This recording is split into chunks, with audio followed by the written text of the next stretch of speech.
League.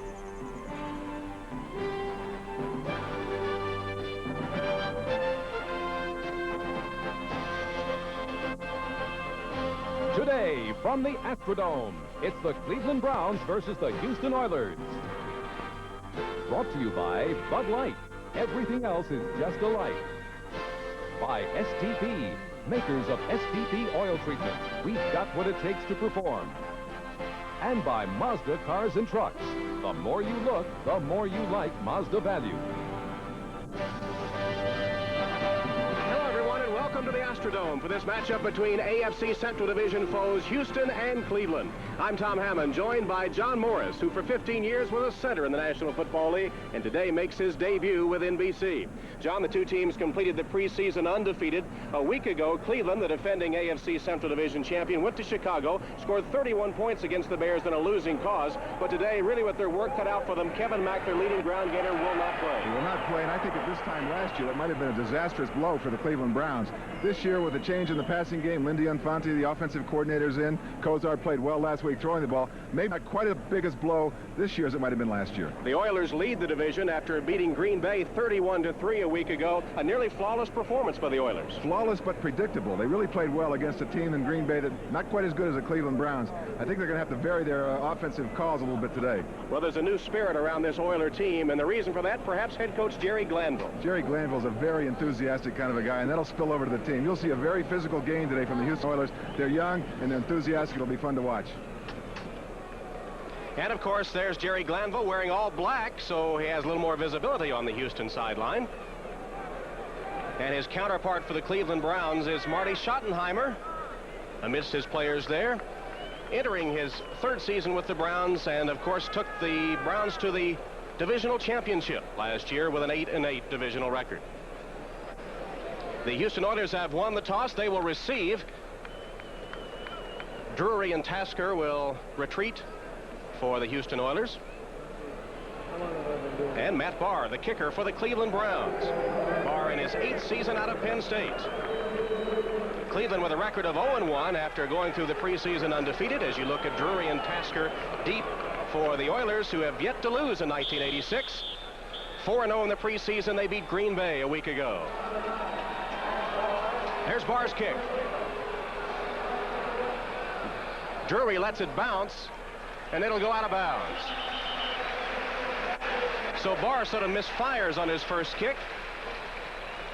Kind of a short kick by Barr to begin the game with. Houston with a good chance at excellent field position. Drury's kind of an exciting returner, too. Willie Drury averaging 31 yards a return after the first game against Green Bay last week.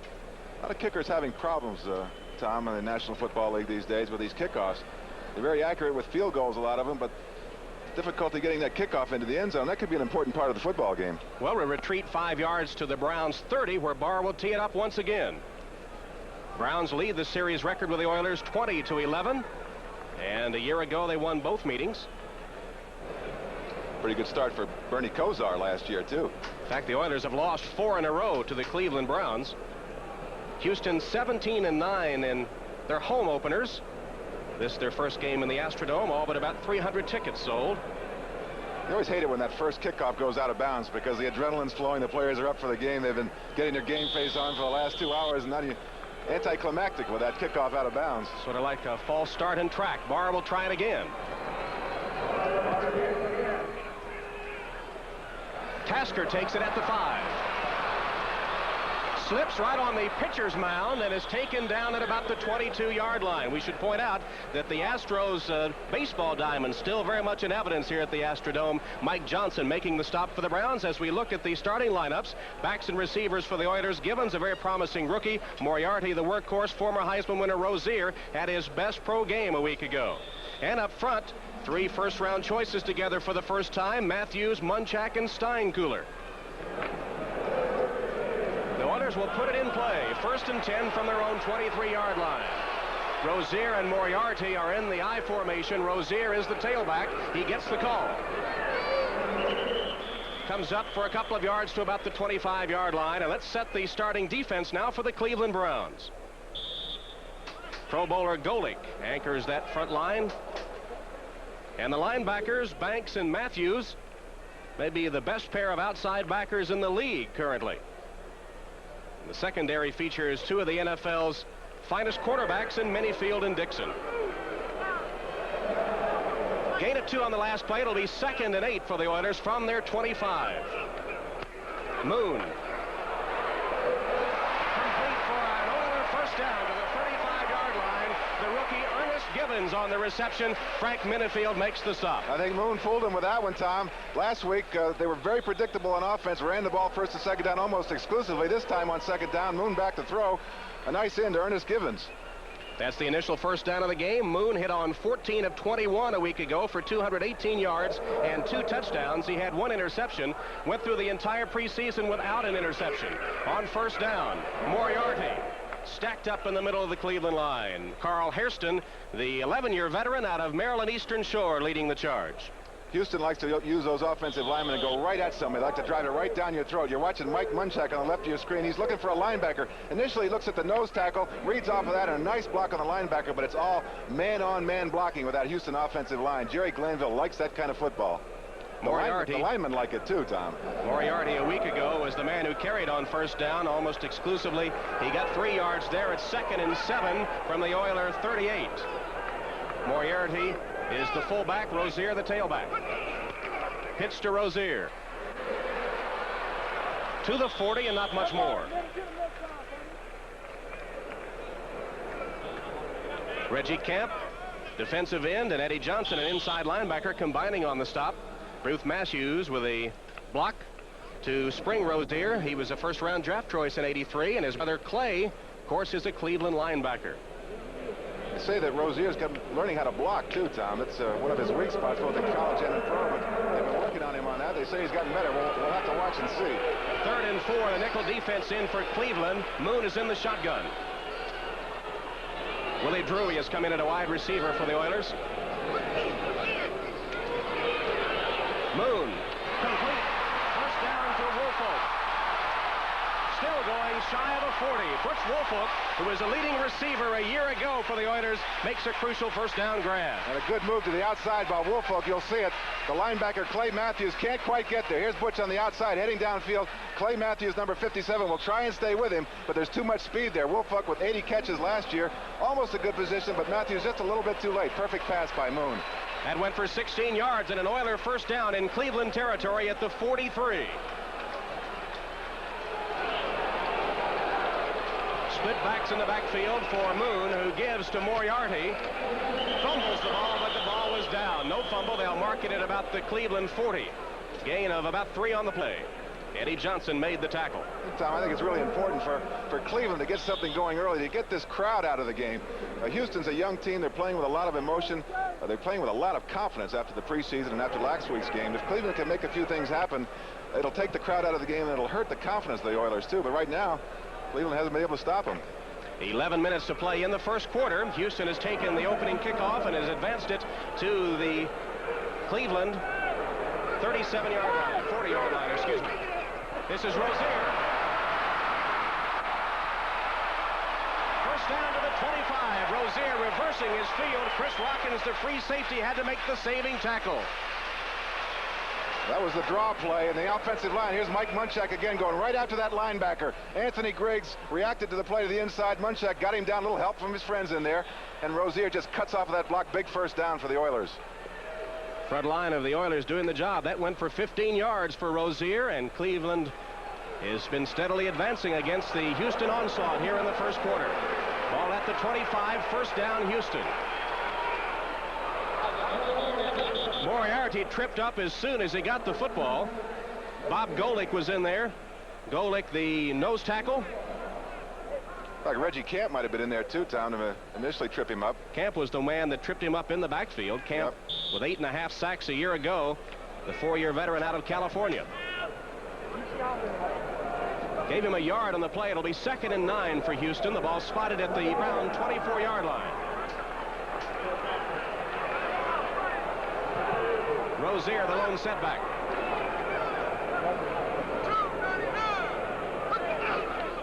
Moon to pass. To Rozier. Inside the 10. Rockins on the tackle. Minifield was the man that initially came up to defense Rozier. He made a nifty little move to get by him. Too much protection, good protection, too much time to throw the ball. Moon back, he's looking downfield, can't find anybody. All of a sudden he sees his receiver out of the backfield. Ellis comes up, this is the new man for the Browns, comes up, misses the tackle.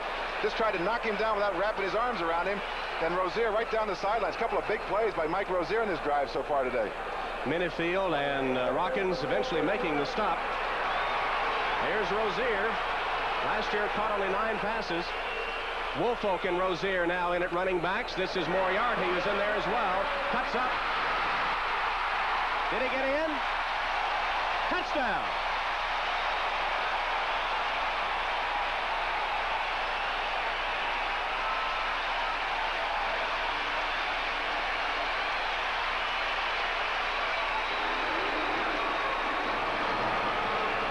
Drive by the Houston Oilers. Nice block out front here by Woolfolk. Everybody thinks he can just catch the ball. Look at this block out there. Stays up in the face of his man. Moriarty cuts back. Another block in front of him. Drives it into the end zone. What an impressive opening drive by the Houston Oilers. Mike Munchak out there leading interference too. He's done a great job on this opening Houston drive. Tony Zendejas in to attempt the extra point. He's 4 for 4 so far this season.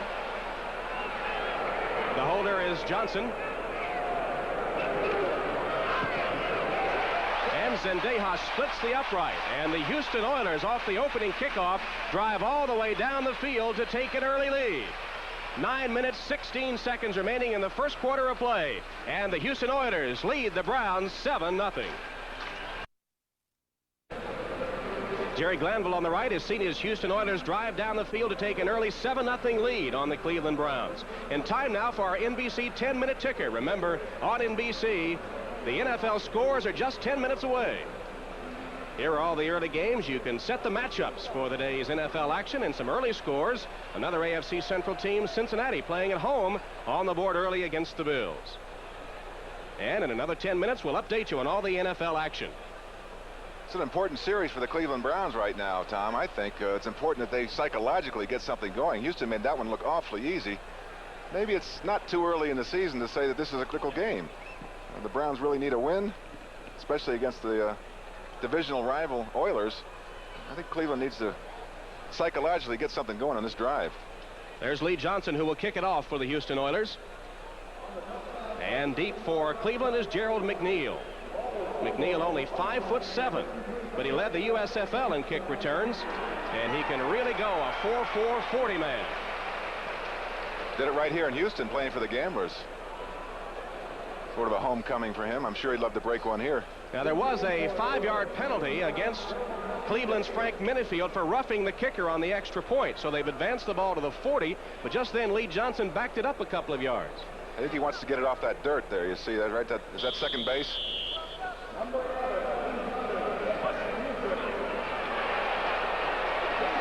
McNeil will down it in the end zone. Bernie Kosar will bring his Cleveland offense onto the field. Kosar off his best game as a pro a week ago. Newsome, the finest receiving tight end in the NFL history. And with Mack out, Biner moves to fullback. Fontenot gets a start. And the offensive line, Bolden, the best athlete in that group up front for the Cleveland Browns. Former tight end. Found religion, now he's an offensive lineman. Spoken by a former center.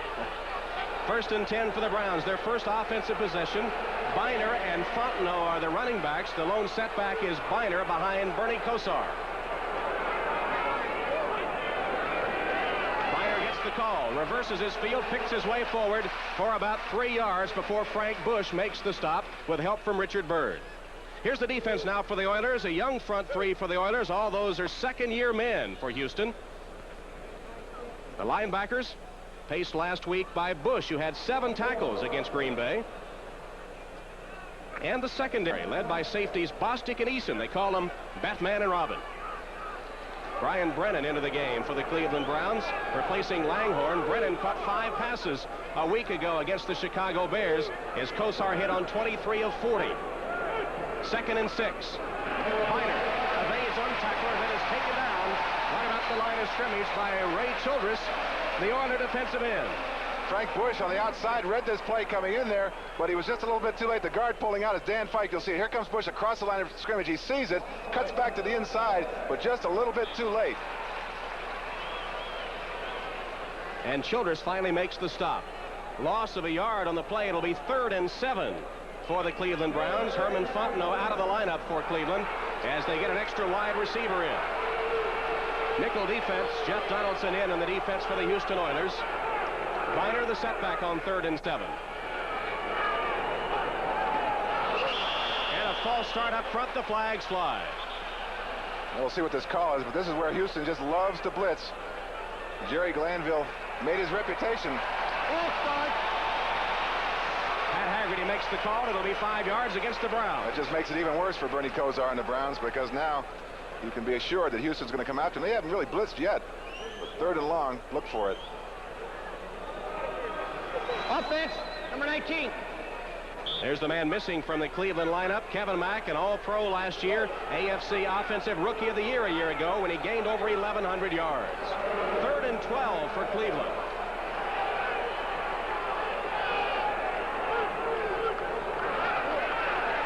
Kosar goes deep. He's got a man. Langhorne stopped inside the 30. Steve Brown just caught him by the heels, or Langhorne would have been gone. That's what happens on the blitz so many times. The cornerbacks have got to be on top of things. You can't give a quarterback that much time. Watch, Cleveland picks up the blitz from the outside on the right here. I don't know if you'll be a chance to see it. Kosar sees them coming, but they pick it up. He's got time. Now he's got to go downfield. Brown is all alone. See, there's no inside help here. He's all alone, and he's beaten right away. Langhorne almost for the touchdown. 55-yard pass play. Kosar to Langhorne, the second-year veteran out of Elizabeth City State. Hate to be a quarterback in a blitzing defense. You earn your pay. Cleveland has a first down at the Houston 28. 6:50 to play first quarter. Biner stopped at the 25 by Avon Riley and Frank Bush, inside and outside linebackers respectively. Biner only carried it 13 times last week against the Bears. Mack was the workhorse, but Biner's going to earn his pay today. He's going to try and fill in for Kevin Mack, and those are big shoes to fill. But it's interesting, during the week, Biner mentioned that he was kind of down the dumps, not feeling very good about it, and they wondered why, and it was because his friend Mack was out. That was quite a tandem last year, and he's going to work today. 2nd and 7 for Cleveland from the Oiler 25.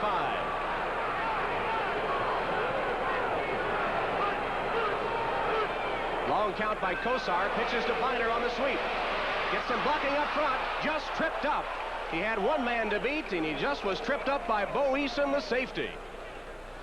It amazes me that these offensive linemen, as big as they are today, can get out in front of the play. Look at this, 280 pounds, the two of them on the right side, Fike and Risen, both out in front of the play. Good protection, and the running back just breaks off that block. Once he gets into the secondary, he's on his own, and he almost went all the way. Eason with a diving stop saved the touchdown, but it will be a first down for Cleveland at the Oilers 17. Houston leading 7-0 as you look at the stats on Biner. It used to be that offensive linemen were 255 pounds. That was the norm. Now they're 290, 280, and they can still run. High formation. Fontenot is the tailback. Brennan in motion. Fontenot spins, still on his feet. Inside the 10. Fumbled. Houston's got it.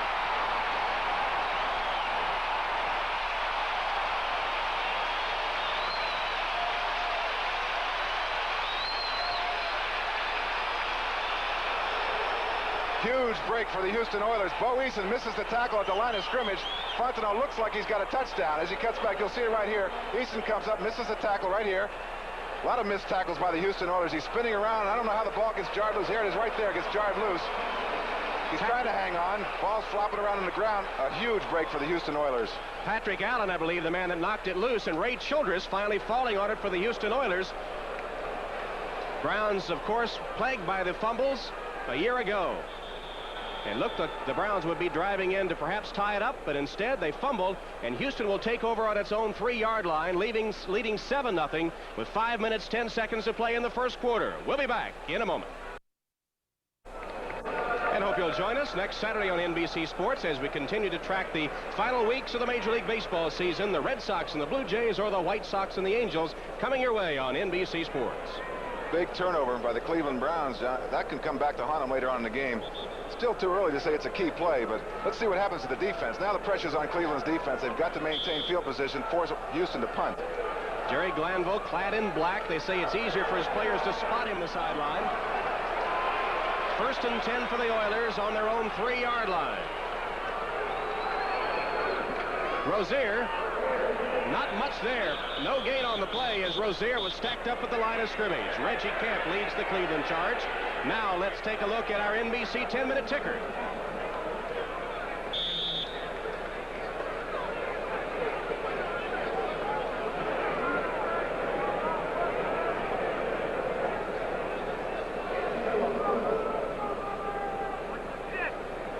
And that brings you up to date on the action around the National Football League this afternoon.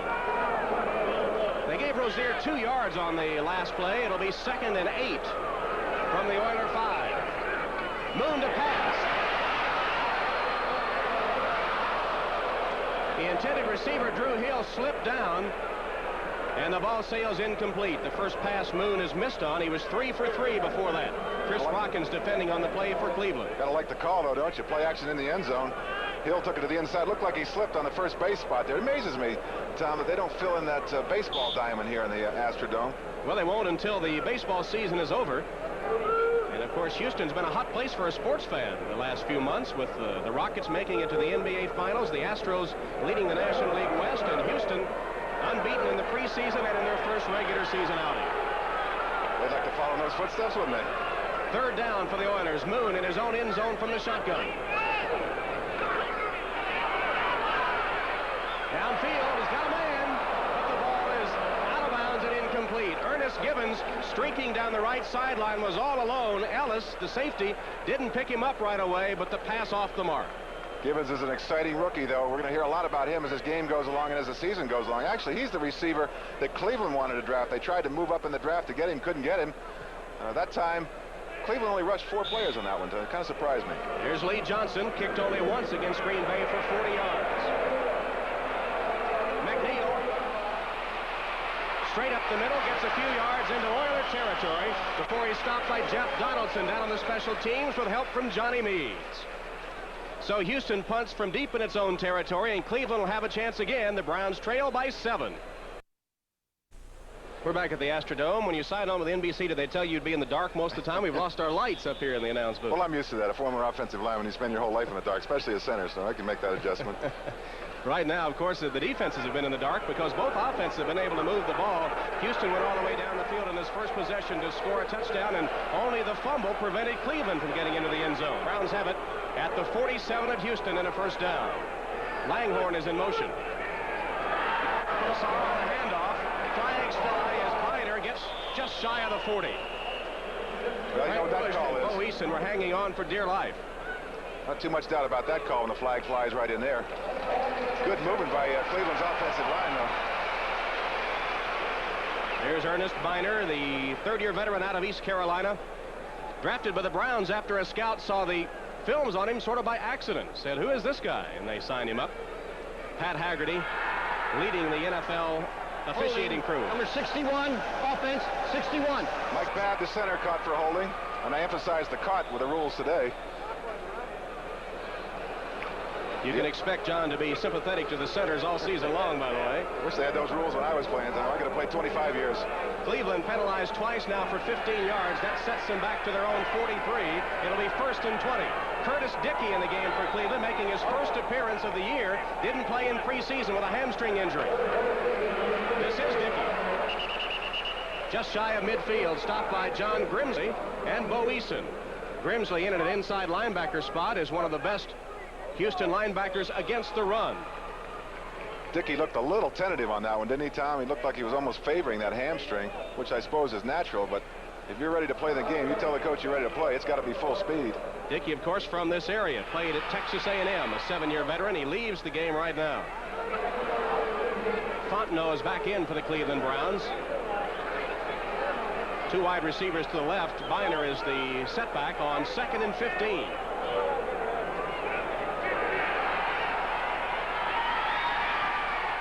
Kosar. Plenty of time, but over the mark intended for Webster Slaughter. Well, John, as we talk about this game, which really is a key divisional game so far. What are the keys to winning for the Browns? Well, they didn't do it on that time, but they got to protect Kozar against the blitz. He threw the ball under pressure that time, and Houston loves to blitz. They got to do better than that. Without Mack, big difference in there. Biner hasn't done bad so far. They've tried to stay with him. Houston got to get after Kozar, mix the offensive play selection. They've done that pretty well, I think, so far today. They've mixed it up very well, as a matter of fact, especially in that first drive. 3rd and 15 for the Browns.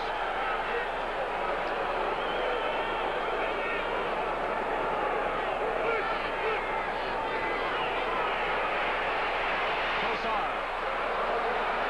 Intended for Slaughter, who had to turn around. He was expecting the ball on his outside. The pass came to the inside, and Patrick Allen right with him step for step on the coverage. Looked to me like Webster Slaughter had a chance on this one. Patrick Allen seemed to be beaten. You can see the blitz to the right of your screen. That really puts the pressure. Here comes Allen down on the bottom here, and Slaughter beats him right away. You can see he's got a step on him as he looks to the inside. Now he breaks it to the outside, and the ball was thrown to the post. The ball was thrown to the post, and the receiver ran a corner, and that makes it a little difficult to complete it. So Cleveland punts it away. Jeff Gossett. And the ball will be down inside the Houston 10-yard line. So Houston backed up as they will take the ball again as we come back. 2:40 to play first quarter. Houston leads. And John Morris at the Astrodome, where Houston leads Cleveland 7-0. The Browns appear to be driving in for what would be a tying score before this play. A fumble by Herman Fontenot, which was recovered by Houston on the Oiler 3-yard line. And so we have a 7-0 game with 2:40 to play in the first quarter. Houston a first down at its own 9. Rozier to the 10. Stopped after a gain of a yard, maybe 2. Now let's take a look again at our 10-minute ticker. Raiders continue to hold a field goal edge on Washington. A lot of field goals today. Not too often you see San Diego with a 0 next to him. Cincinnati continues to lead. Look what New Orleans is doing to Green Bay. It'll be a long year in Green Bay. 2nd and 8. Moon will go to the air, now rolls out away from pressure. Incomplete. Ball intended for Hill right at the 20-yard line. They chased Moon toward the sideline, and he unloaded it. He had unloaded because Chip Banks was in there in a hurry. I was talking about Rozier's blocking ability. Well, he went up against one of the best in Banks and hung in there pretty well for a while. Banks shed block, though, and forced Moon out of the pocket. Banks, the All-Pro, 3 of his first 4 seasons, one of the best outside linebackers in the game. A holdout this year. He said he didn't want to be taken out on 3rd down and wanted more money. He got more money, the 2nd highest paid player in Cleveland history now, trailing only Bernie Kosar in that department. You see how efficient Houston was a week ago in 3rd downs. Incredible. They have a 3rd and 8 here.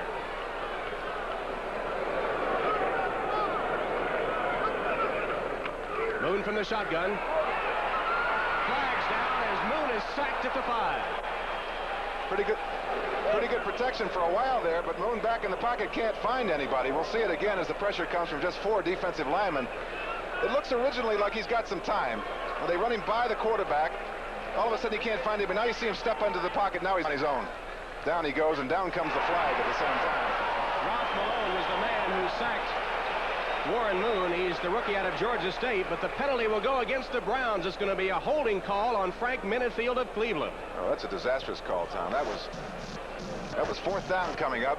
Instead, they give him an automatic first. Here's the call. First down. So instead of a sack, it'll be a Houston first down. Minifield guilty of holding Drew Hill on the pass pattern.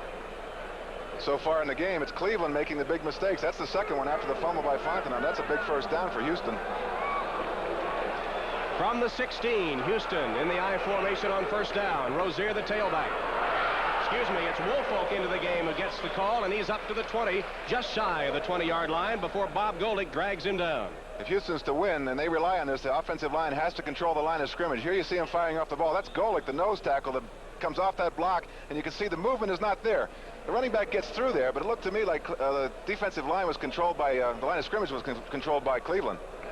Woolfolk got 3. It's 2nd and 7 for the Oilers as we approach the 1-minute mark in the first quarter, and Houston up 7-0. Rozier and Moriarty, the running backs. Moriarty flipped and taken down at the 20. Clay Matthews, as a fight breaks out on the field, made the stop. There's Matthews, who's walking away from it after stopping Moriarty for no gain. Tremendous play by the old man of the line. Carl Hairston that time from his right defensive end position just sliced in there and made the play. So it'll be third down again for the Houston Oilers with the ball at the 20-yard line. 3rd and 6. 40 seconds to play in the first quarter as Moon calls his play. Here come the extra defensive backs, 4 down linemen. Malone and Clancy come in that front 4 for the Browns. Shotgun formation.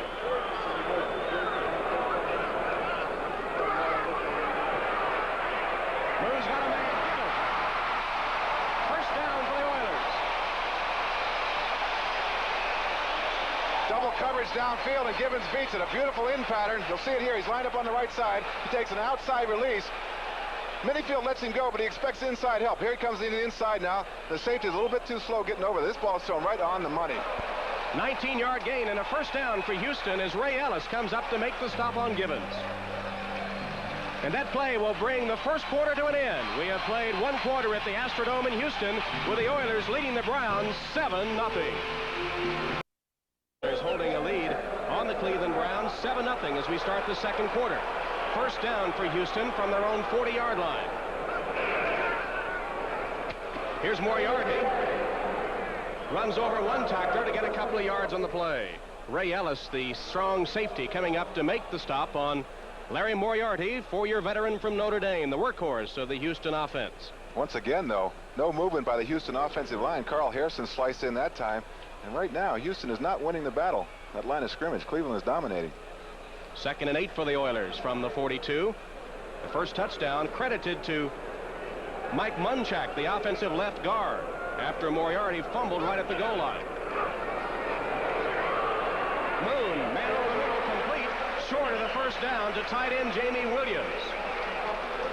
Anthony Griggs takes him down for Cleveland, I believe shy of the first down. So you think it's fun playing nose tackle. Watch Golick here on the center. This happens on almost every play. Beats the center, somebody else there to pick him up. What a way to make a living. Moon just stands back there calmly, completes it. Golick's kind of become the spokesman for the nose tackles. Believe me, they need a spokesman. Somebody from Notre Dame, good articulate man, pretty good player too. Maybe the best in the league right now. On 3rd and 1, Dressel and Williams, 2 tight ends, in for Houston. Rozier dives ahead for the first down.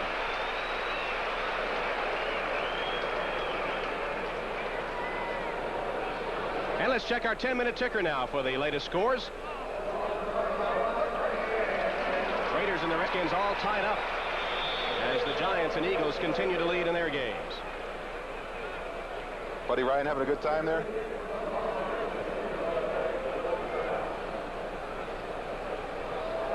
As we check the progress of the games in play around the NFL. We've got an injury on the field. One of the Cleveland Brown players is down. We don't yet know who that might be. We'll check it out for you and get the information for you when we come back. Right now, we'll take a timeout with Houston leading by 7. Astrodome, the player shaken up was Carl Hairston, the 11-year veteran from Maryland Eastern Shore, the defensive captain of the Browns, but as you see, leaving the field under his own power, and he's tough. He's missed only 1 game in the past 10 years. Kind of the spiritual leader of that defense, too. The old man in that line. He's been playing well today, too. I think he'll be back shortly. The nose of the football just across midfield as Houston puts it into play on first down. Sam Clancy, 6'7", 260, in on the defensive line for Cleveland. Moriarty, as he almost always does, carries on first down with Eddie Johnson, the inside backer, making the stop after a gain of about 4 yards on the play. Good point you make, Tom, as he almost always does, and that's very predictable by Glanville in the offense. But Jerry Glanville's idea is, who cares? We don't care if you know what we're going to do. We're still going to take it at you. That time, pretty good job by the offensive line. There's Jerry Glanville on the sideline, dressed in black.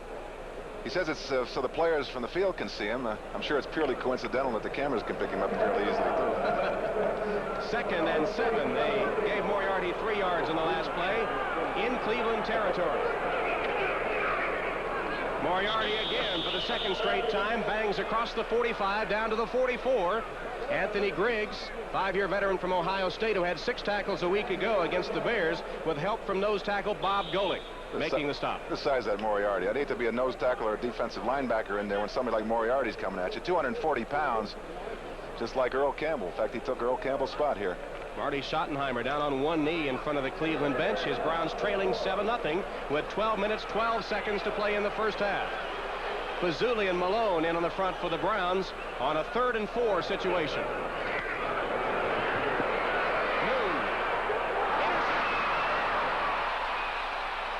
Hanford Dixon brings it back up shy of the 40-yard line after he picks off the Moon pass.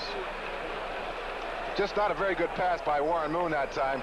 Good move by Dixon to the inside. I think it was intended for Woolfolk. Let's see. He's got pretty good protection. Cleveland, surprisingly, again, only with 4 linemen coming after him. No linebackers in there. So Moon's got time to throw it. He's looking downfield, looking all the way. Now he throws it to the inside. We'll see it now right to Hanford Dixon. Intended for Gibbons, and Dixon had perfect position with some help deep as well. Dixon and Minifield, we talked about them earlier, 2 of the best cornerbacks in the game. They are that, too, and really coming on strong. Didn't have such a good game against the Bears, but this defense just now getting together for Cleveland. It's given the Browns a first down on their own 37. Fake to Biner, Kosar to pass. Got a man wide open, and overshot the mark. Herman Fontenot downfield was all by himself, but Kosar couldn't hit him. A little mix-up on the coverage. Let's look at it again. I think one of the linebackers was in coverage that time and got beat. A little bit overthrown. There's good protection again this time. Kosar going for it all. Downfield. You'll see the linebacker in pursuit on the left-hand part of your screen. They're way out of position. Just a little bit overthrown. That was Abraham, who's their best cover linebacker. I think he just missed the coverage. Last week, Kosar, as you see, had his best game as an NFL player. Had a man open and missed him there. 2nd and 10. Play action pass. Completes it to Biner. Makes a couple of moves and is taken down at about the 43-yard line. John Grimsley out on coverage from a linebacker spot with help from safety Jeff Donaldson. Biner, as you see, caught 45 passes a year ago. As we told you earlier, he and Mack, who's not playing today, became the 3rd duo in NFL history to each rush for over 1,000 yards in the same season. Zonka and Morris did it for Miami in 1972. And, of course, Harris and Blyer for Pittsburgh in 1976. In fact, combined, those 2 outgained 15 NFL teams last year. 3rd and 4 here.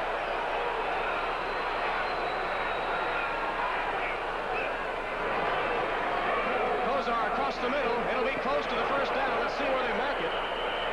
Langhorne just on a slant in, caught the ball, then went down. Let's see where they mark it.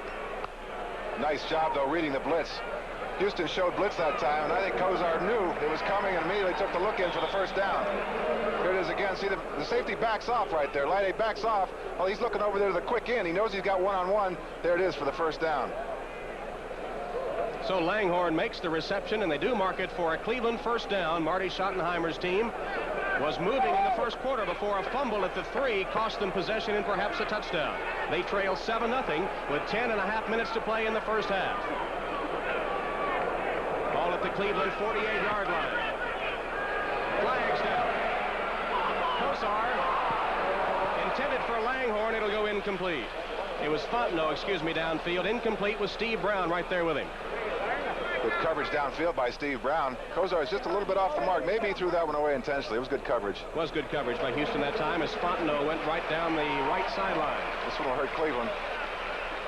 Again, a mistake at a crucial time. They're starting to move the ball, and let's see what the call is. Illegal motion, number 74, offense, 74, motion. That's Paul Farron, the offensive left tackle, former tight end. Oh, no, he's not the former tight end. His friend next to him is. Paul Farron's from Boston University. Coming from Boston, he shouldn't be offside. There's intelligent players up there. Penalties today have hurt the Browns, as you see. It sets them back to a 1st and 20 situation now from their own 38. Biner, the setback behind Bernie Kosar. Give it to him. Good run by Biner. He didn't have much there, hit right at the line of scrimmage, but stumbles forward to midfield before Jeff Donaldson covers him. Good job by Biner. Really almost individual effort here. We'll see it now. Nothing fancy about it. Just saying to the offensive line, move those guys off the ball. Biner makes a quick move to the outside. Now, he really is an exciting back. Max the power back. Biner is the more of the receiving back, but he's going to have to carry the load today, and good extra effort there. 2nd and 8 for the Cleveland Browns. Biner has carried for 20 yards today, as you see.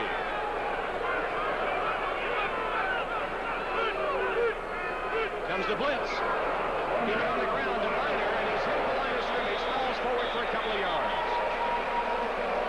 Davon Riley, the inside linebacker, who had 18 tackles to lead this team in the preseason, made that stop with help from Childress. And a good stop it was. Difficult sometimes for those safeties when they're showing blitz to stay on sides. They did it that time. Good hit by Riley. 6'3", 240 pounds. He can deliver a blow. That's Floyd Reese right next to him, the linebacker coach for the Oilers. 3rd and 6 for the Cleveland Browns from the Oiler 48-yard line.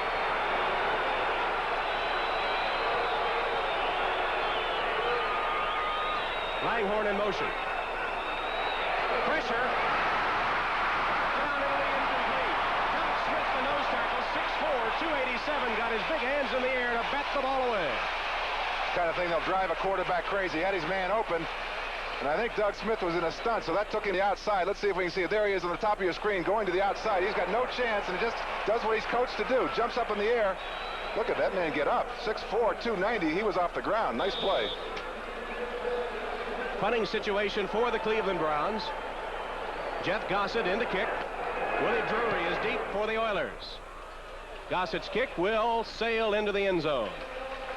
So on the touchback, the Oilers will put it in play from their own 20-yard line when we come back with 8 minutes, 37 seconds to play in the first half from the Astrodome, with the Oilers leading the Browns 7-0.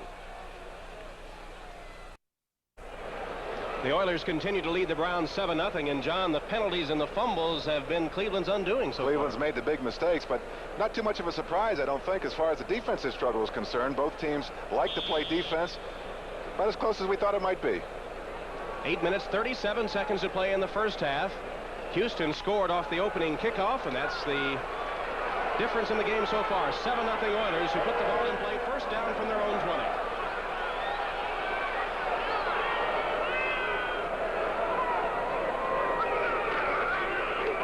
Pitch it back to Rozier. Fights forward for a couple, not much more, as the running game continues to sputter for the Oilers here in the second quarter. Here's our 10-minute ticker.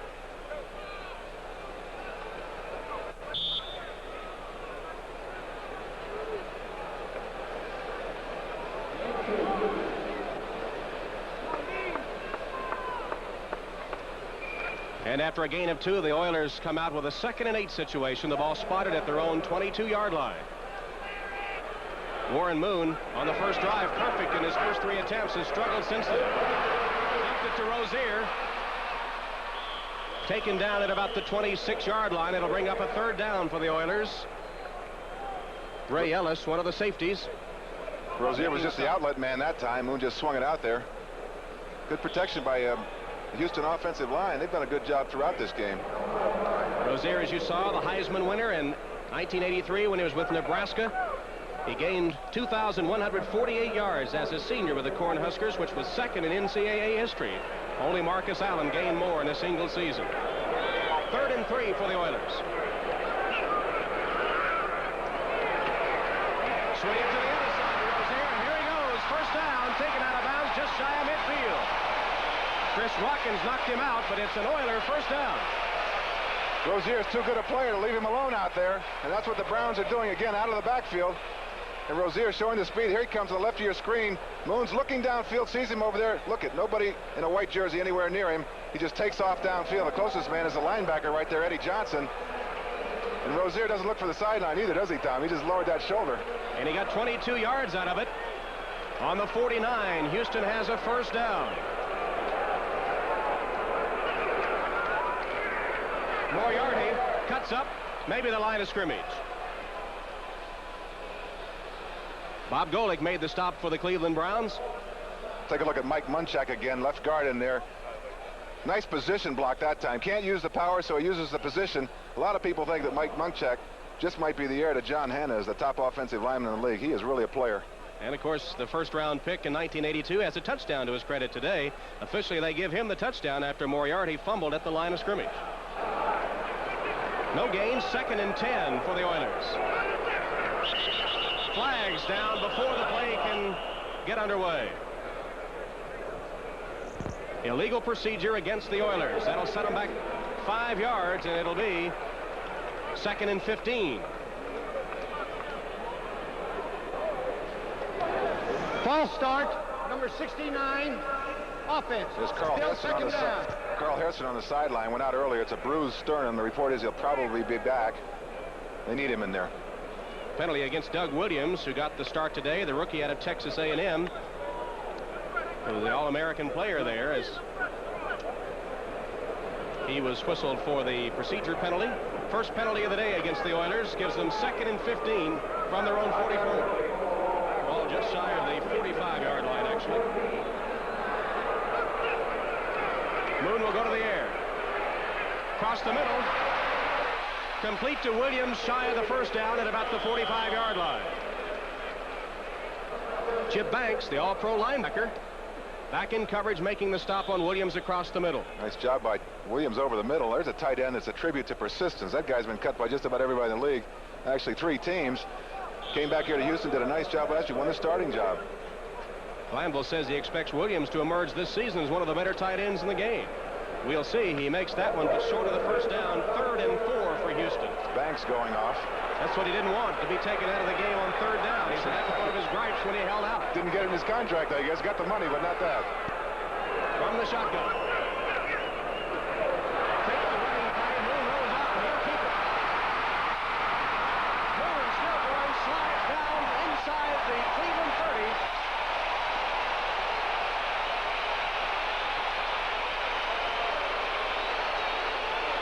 Beautiful call by Warren Moon. That play was set up earlier. He fakes it to Pickett.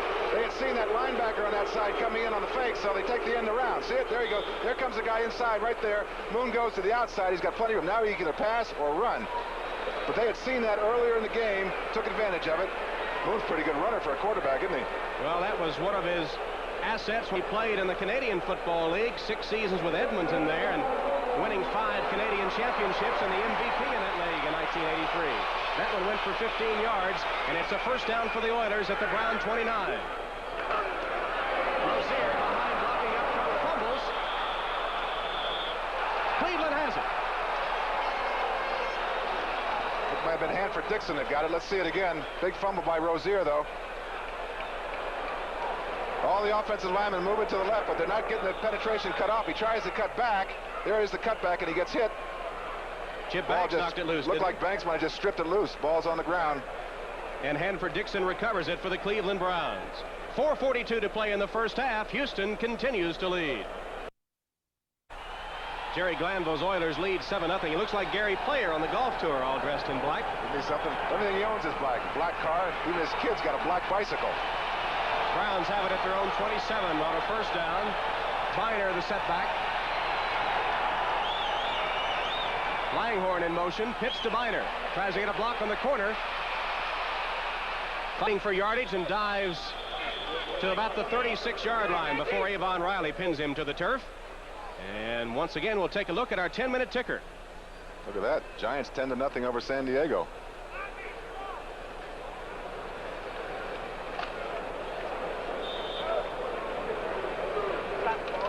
A long season for Green Bay, I'm afraid, don't you, Tom?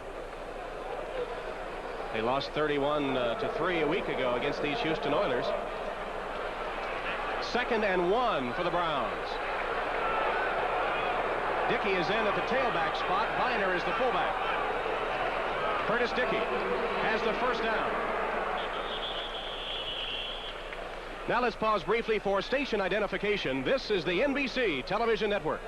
WKYC TV3, Cleveland.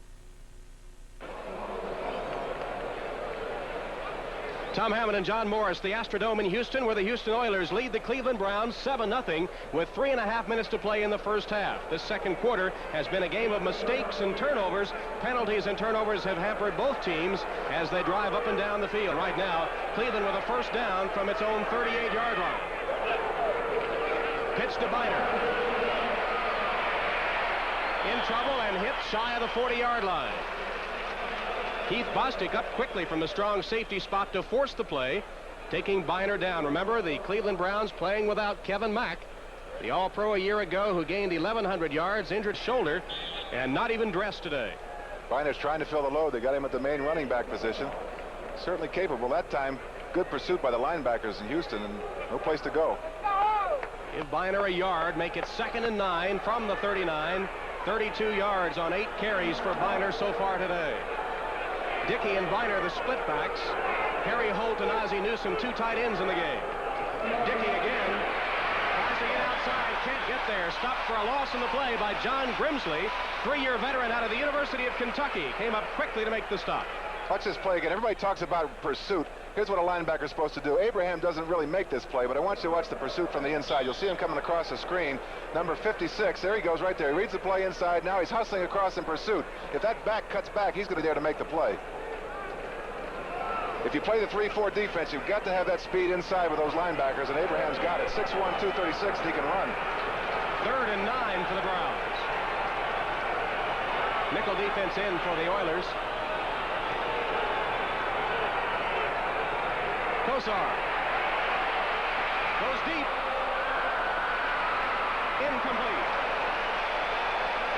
Intended for Webster Slaughter, who was streaking downfield, but Steve Brown had good coverage on the play. Excellent coverage by Steve Brown. He's got a better shot at the ball than Webster Slaughter does. Good thing it was overthrown.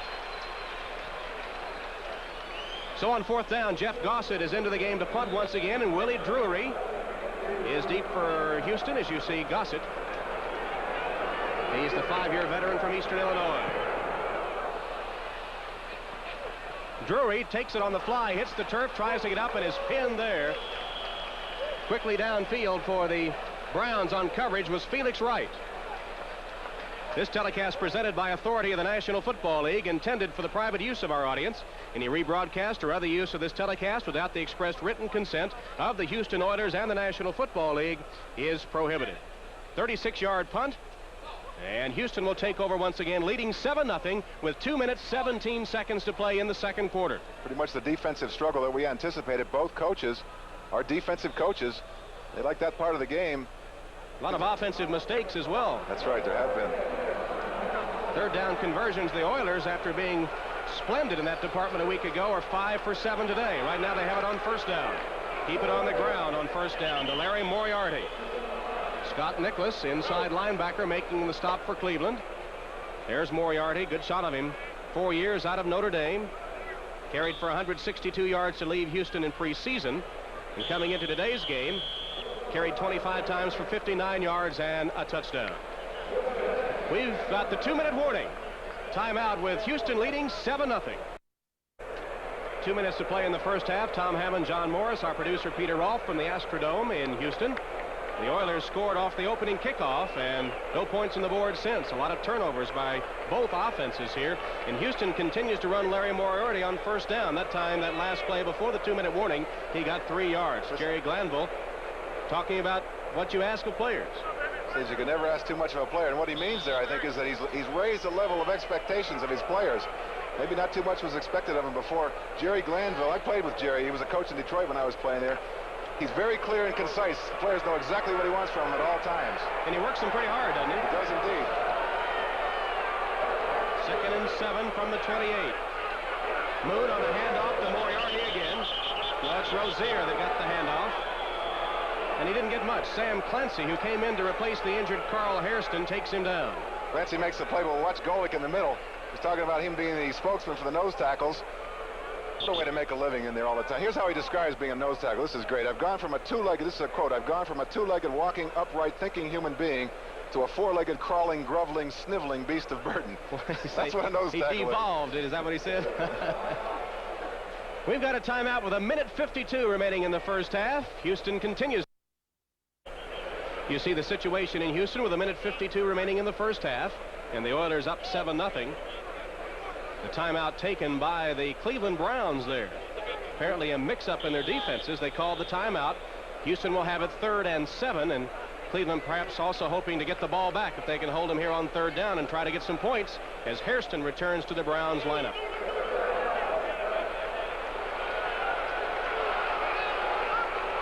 From the shotgun.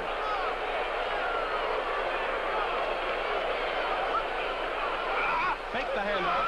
Moon's in trouble. He'll keep it. And stops short of the first down, up to about the 32-yard line, and Cleveland quickly stops the clock with another timeout.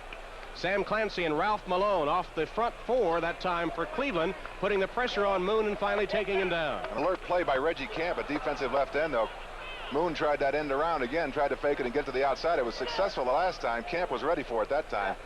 Cleveland alertly calls a timeout. They've got a chance to score before the half. They have one timeout remaining and 1:44 showing on the clock. Lee Johnson will come in to punt for the Houston Oilers, and McNeil will be deep for the Cleveland Browns. Here's the punting situation for Lee Johnson today. He needs a good one here. There's McNeil, a refugee from the USFL, but an exciting kick returner. Cleveland could use one right here. Field position becomes very important. 1:44 left to go in the first half. McNeil is an exciting player. He hasn't broken one. He might before it's over with. Marty Schottenheimer pacing the sideline and gives us a chance to look at our NBC 10-minute ticker.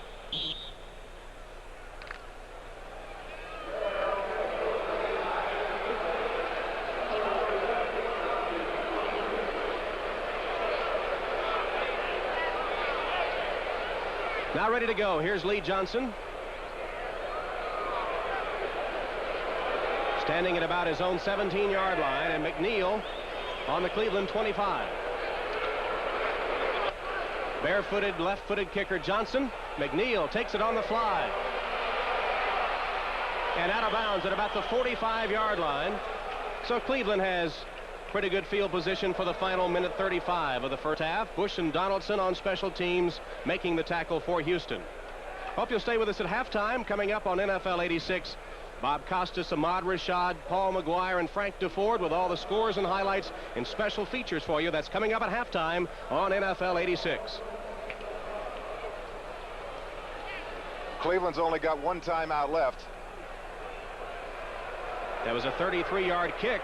McNeil brought it back 11 yards, so from the 46, Cleveland has a first down. Oilers up 7-0. Kosar across the middle. Complete right at the first down marker. Ozzie Newsome making the catch. That's the 100th straight game that Newsome has made a reception. Robert Abraham, the linebacker, in coverage. It's a yard short of the first down. 2nd and 1. Clock ticks down to 1:15.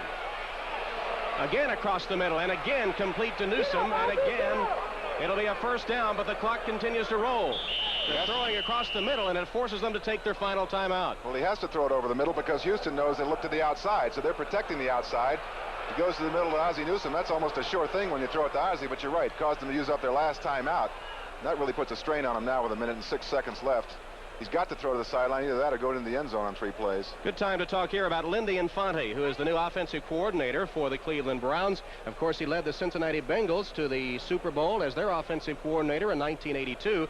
Has he changed this Cleveland offense? Oh, he really has. He's put a passing game into it. If you might recall, Kosar at the end of last year had a couple of public comments about the lack of a passing game.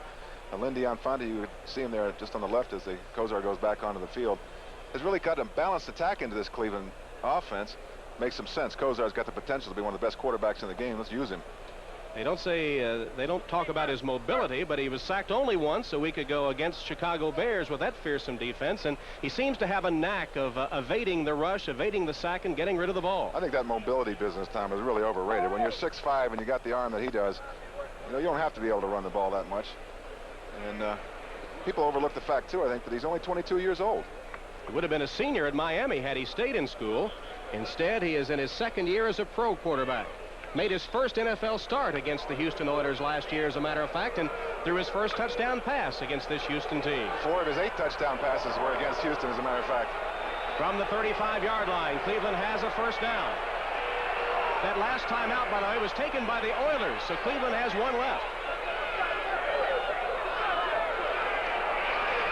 Across the middle, it'll be almost intercepted. Flags down as the ball was tipped but fell incomplete. Intended for Langhorne. Ball tipped away. Here's the call. Personal foul. Roughing the pass. 25, he said. That's Keith Bostic. He was on the blitz from the outside. Looked to me like he tried to avoid the quarterback. He sure made him throw it faster than he wanted to. I promise you that. So that'll put the ball way down into Houston territory and give Cleveland a first down at the Oiler 20-yard line and 1:02 remaining. Remember now, Cleveland does have a timeout remaining. That last timeout was taken by Houston as they had a mix-up in their defense. That's a costly penalty by Houston, too. Cleveland's going to have to stop the clock, though, if they, oh, they've got a timeout left.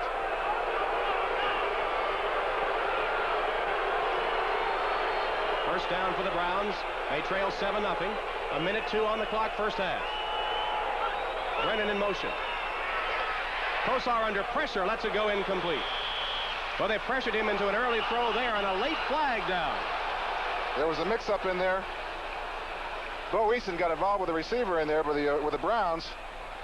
Let's see if that's the call. That's going against Cleveland. Looked like Ozzie Newsome and Eason got entangled over there. They called Ozzie for it. So once again, we see a Cleveland mistake thwarting a Browns drive. 59 seconds remaining on the clock for the first half, and we'll march it off against Cleveland. Offensive pass interference. Number 82, still first down. So the Wizard, Ozzie Newsome, as you said, John, called for the offensive interference. Mistakes again, though, Tom. That's a big mistake. Takes him back to the 30-yard line. It'll be first down at the 30 and 20 yards for the touchdown, or for the first down, and 59 seconds left. Kosar has a man. Slaughter to the 25, shy of the first down. Allen and Abraham, cornerback and linebacker, combining on the stop. Good read by Kosar. He saw the safety coming from the blitz from his left side, and right away Slaughter takes the inside and he hits him. Good move by Kosar. 38 seconds left, 2nd and 15. Kosar for the end zone. Langhorne knocked loose of the ball. A vicious hit down there. It was Bo Eason that really put the hit on him with help from Steve Brown to knock the ball loose. Incomplete with 31 seconds left. That'll intimidate a receiver downfield. Watch the middle of your screen here as a receiver. Langhorne gets into the middle and draws a crowd of blue jerseys. Watch this. They sandwich him right there. Eason's the one that really nails it. No way he's going to catch that ball. Great pass by Kosar to get it in there, though. But Eason, who's put on a lot of weight this year, worked on the weights. Glanville got him working out with weights and everything. He's a physical player, and you'll see it right here. Ooh, that hurts from up here. Crowd, you can hear the crowd's reaction to it, too. They saw the replay on the big matrix board here, and they let out a collective ooh. 3rd and 15 for the Browns. 31 seconds left. The ball on the 25 of Houston.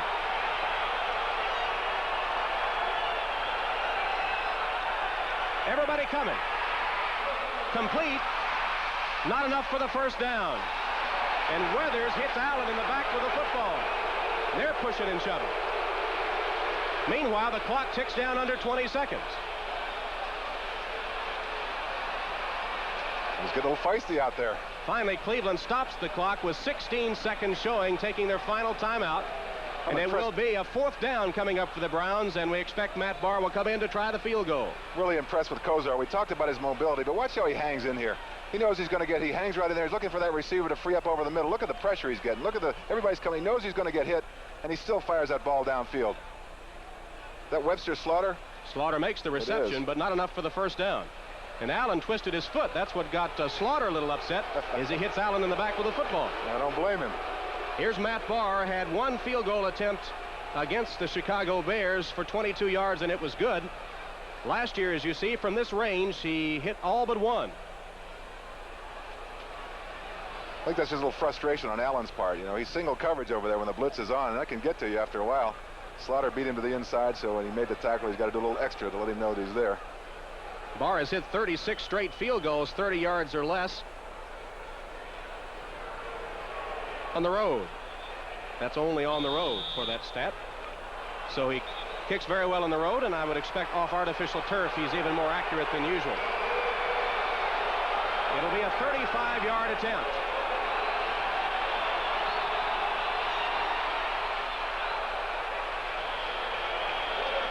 Matt Barr puts the Cleveland Browns on the scoreboard as Barr kicks a 35-yard field goal with 12 seconds showing on the clock to narrow the Houston lead to 7-3.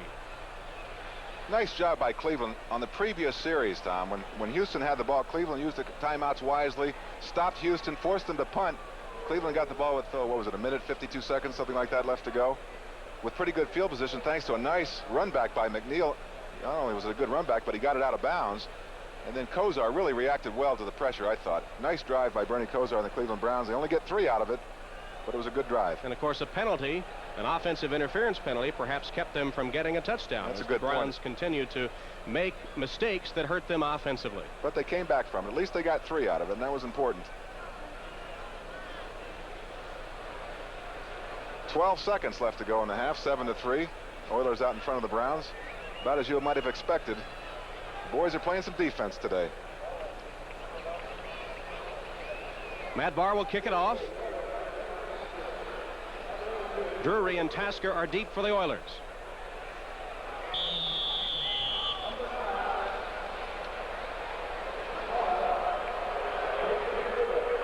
Squib kick on the ground, taken by one of the up men. Coming to the 40, it was Avon Riley that made the grab as the ball skidded along the turf. And with 9 seconds to go, we'll put it in play. Harry Holt made the stop for Cleveland. What do you think will happen here, Tom? Think they'll go for it? Just run the clock out? Well, on first down, they always run Moriarty. That's right. If I had to make a wager, that was what I'd bet on, no matter what the situation. Although the only time against Green Bay that they didn't run on first down a week ago was with 40 seconds left in the half. That's right. With 9 seconds left here, maybe they will put it in Maybe there. they will. Someday they're going to use a play action on first down to Moriarty and throw for a touchdown. It's got to happen sooner or later. I don't think it'll be here, but let's see. They might just go for it all right here. Butch Woolfolk, who is the key receiver, the leading receiver for the Oilers a year ago, is in the lineup. And we've got Givens, the rookie, wide to the left with Drew Hill in the slot over there on that side. They'll go from the shotgun, so they will put it up. Completes it short. This is Alan Pinkett, the rookie from Notre Dame, who takes it down to the 45-yard line as time runs out. So Houston on first down with time running out in the half does put it in the air. They complete it to Alan Pinkett, the rookie from Notre Dame. And he goes into Cleveland territory as the gun sounds to win the first half. Houston took the opening kickoff. They took it down the field for a touchdown. Then mistakes took over, and both offensive units have been plagued with turnovers and penalties. Cleveland getting a field goal in its last possession before halftime. And, John, it's 7-3 at intermission. There have been a lot of mistakes, Tom, and fumbles and things like that, but a lot of times mistakes are caused by good, hard-hitting defense, and I think that's really the case here. You'll see a lot of fumbles on a field like this, too. I think it's worth mentioning. This artificial turf here is the oldest in the league. It's very hard. There's no give to it. You got a lot of dirt out there. So good, hard-nosed football.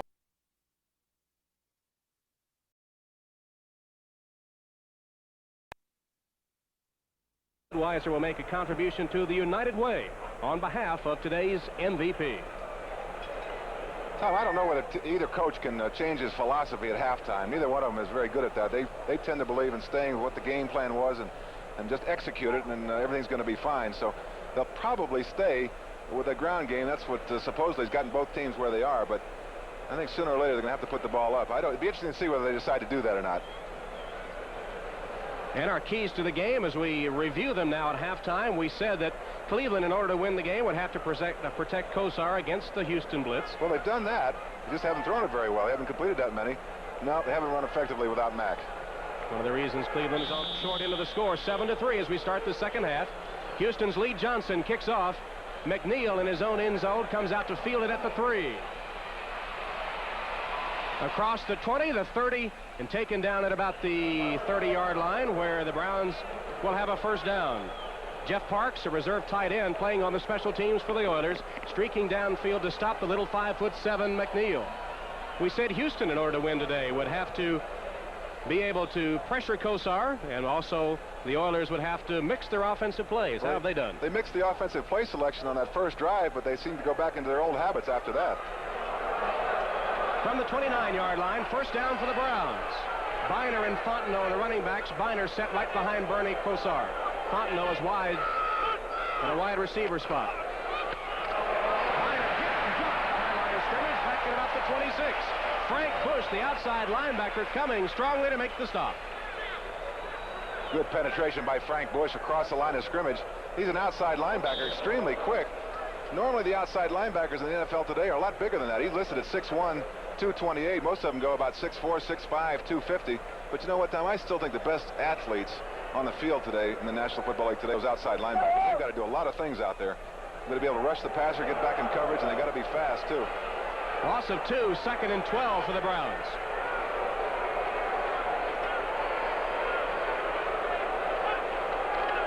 Draw play, Biner. Got a couple of yards, no more. Jeff Donaldson, the safety, and outside linebacker Frank Bush again, not fooled by the draw.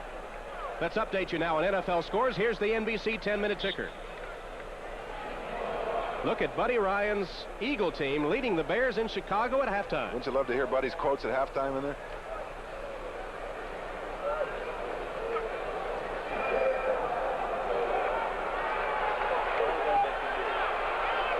Nickel defense in for the Oilers on 3rd and 11 for Cleveland.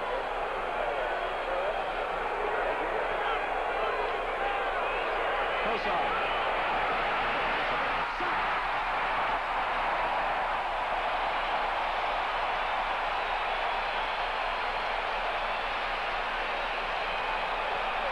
First sack of the day, Robert Abraham. That's the first sack on Kosar, and it's a big one. Here it is again. That's Abraham right in the middle there over the center. You see, fakes to the right. Now he's going around to the left. There's a stun on. There's nobody there to pick him up. He finds an opening there. It's too late for the offensive lineman to get over there. Kosar tries to run for it, can't do it. Jeff Gossett in to punt for the Browns with Willie Drury deep. Gossett punts from his own 5. Drury retreats, takes it at the 37. He's in trouble, backpedals, tries to get to the outside, and finally taken down at the 37 as flags fly. Scott Nicholas tracking down Willie Drury to make the stop. Will check the penalty. Drury did a nice job of setting up the blocking that time, but still somebody blocked somebody in the back more than likely. And Pat Haggerty makes the call against the Houston Oilers. Notice how Drury hesitated a little bit. The hand, pushing it back. Number 36 on the return. First down. Chuck Banks is guilty of the foul. The rookie from West Virginia Tech, that school's only representative in the National Football League. Surprised addition to this team, a 12th round draft choice. Chuck Banks guilty of the penalty there, setting Houston back to its own 24-yard line. The Oilers lead 7-3. We have played 2 minutes of the third quarter. Let's see if Moriarty carries the ball on first down.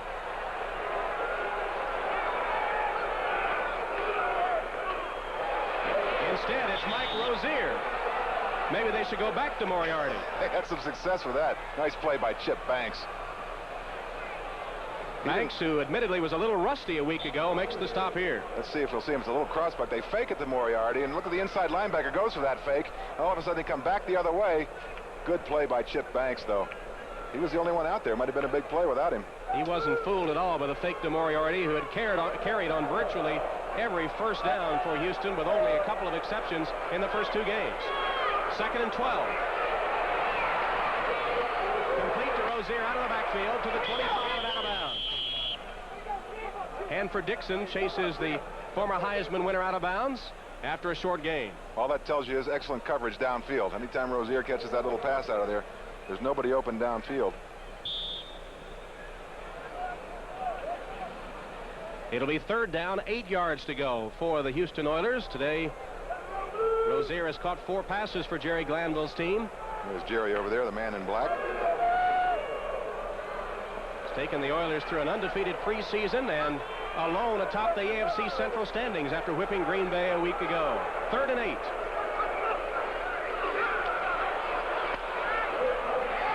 Woolfolk couldn't get it. Did it hit the defensive man, Chris Rockins, in the back? I think it did. I think it might hit him on his arm. Let's see it again. Excellent single coverage by the Cleveland Browns that time. Let's watch it again. Rockins is back in coverage. I think it hits him on the arm. We'll see. But again, Cleveland with 4 men rushing. There's a good holding call right there that's not called. Here comes the pass, and there's Rockins with his back to you. I think it hits him right in the back. All right, good coverage. Right on the numbers. They say hit him on the numbers. That one got the defensive player in the numbers. That's right, right doing the numbers. Lee Johnson averaging 42 yards on his kicks today. McNeil standing on his own 30 to receive the punt.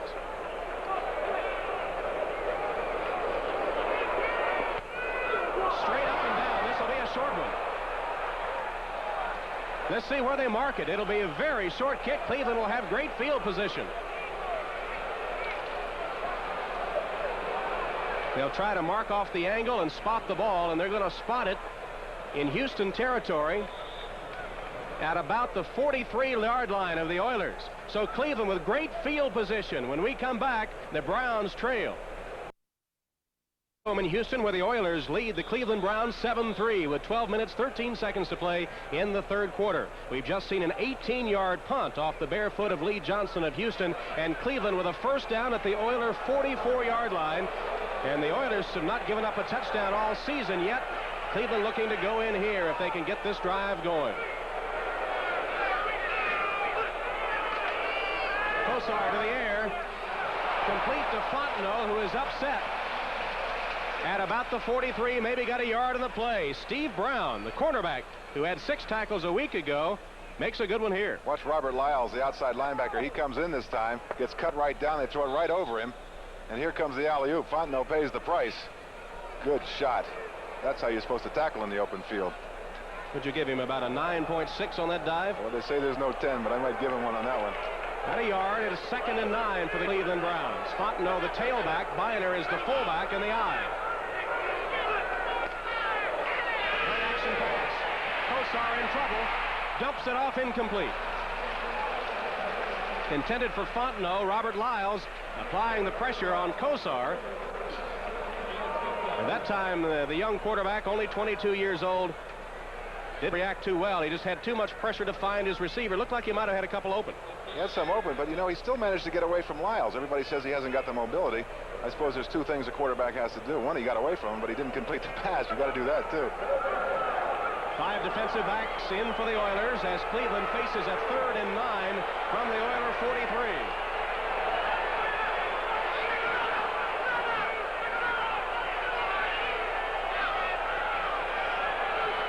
Long count by Kosar.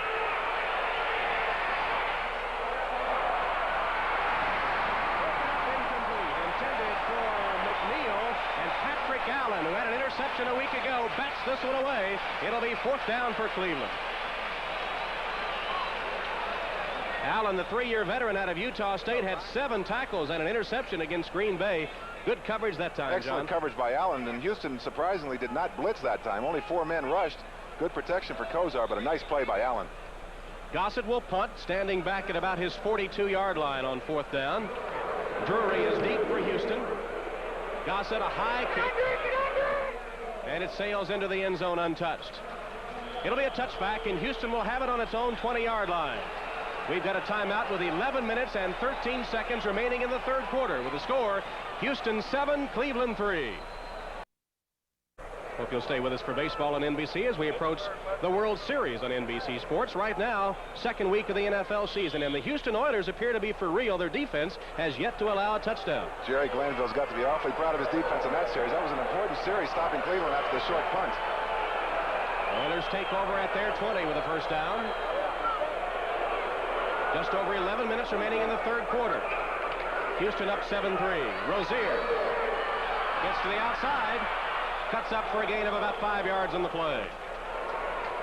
Let's watch Golick in the middle this time on the as the replay comes up, Tom. You think playing nose tackle is a lot of fun? I don't think anybody does, but Golick has to be in pursuit, too. Here he's trying to fight off the center. He knows the play's going wide. Really no chance that he's going to get it, and he knows there's no chance, but at least he's hustling over there in case there's a cutback, and that's the job he's supposed to do. Ray Ellis, the strong safety, made the stop on Rozier, who picked up 5. It's 2nd and 5 for Houston. The Oilers have not scored since they received the opening kickoff of the game. Flags down. They blow the play dead before it actually gets underway. Looked like we had premature movement on the Cleveland defensive line. It'll be because they were drawn off by the Houston offense, and the Oilers guilty of illegal procedure. Another mistake, though. A lot of penalties, mistakes. False start. Offense. Still 2nd down. Here's your 10-minute ticker.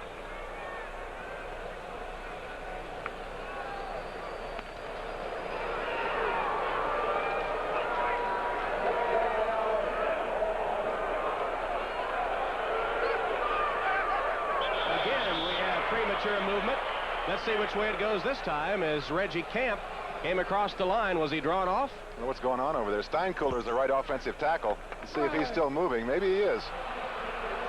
See if we can pick it up. The tight end over there, too, Jamie Williams. Let's see if it's hard to tell without the quarterback, but I think it was Jamie Williams. False start. Number 87, offense. Yep, was. Simulated a start. The Oilers with 3 first-round draft choices playing together on that front line today. Matthews, Munchak, and Steinkuhler. It's the first time in a long time they've all been together. Steinkuhler was great things were expected of him. Maybe it'll still happen, but it's taken him a long time to come back from a severe knee injury. What a player he was at Nebraska, though. 2 consecutive procedure penalties. It's 2nd and 15 for the Oilers from their own 15-yard line.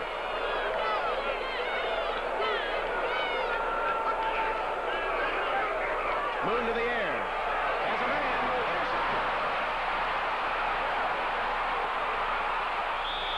Out of bounds at the 15. Chris Rockins, after picking off the pass by Warren Moon that was way short of the intended receiver. That's the call right there, Tom. Just a bad pass by the quarterback, way underthrown. And Rockins was right there. You can see the coaches over there consoling Moon. He knows it was a bad pass. That's Gary Huff, the quarterback coach, that had his arm on the quarterback's shoulder. Let's see it again. Moon back. Doesn't look like there's any pressure on him. Looking downfield. No, nobody's near him. He just underthrew it. There's Rockins right there in the middle of your picture. He just comes over and says, hey, thanks. Drew Hill had a step on his man, but the pass about 10 yards short. Cleveland has it at the 16. Their first down.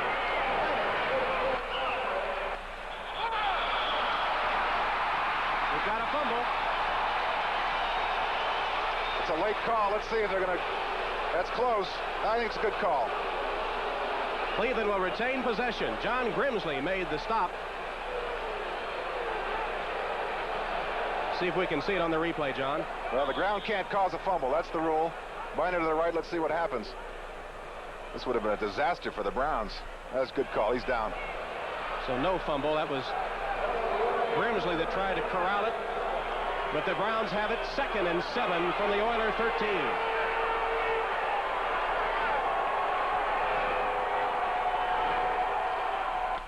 Biner inside the 10, down to about the 7-yard line. Frank Bush stacks him up at that point, with Keith Bostic coming up from that strong safety spot to assist on the tackle. Really an important series for the Cleveland Browns right now. They had a chance earlier in the second half after a short punt. Good field position. Couldn't get anything out of it. Now they've been given even better field position. If Houston stops them right now, Tom, it's a tremendous psychological lift for the Oilers. Saw Brian Brennan bringing the play in from the sidelines. They shuttle the plays in with wide receivers. 3rd and 2 from the 8.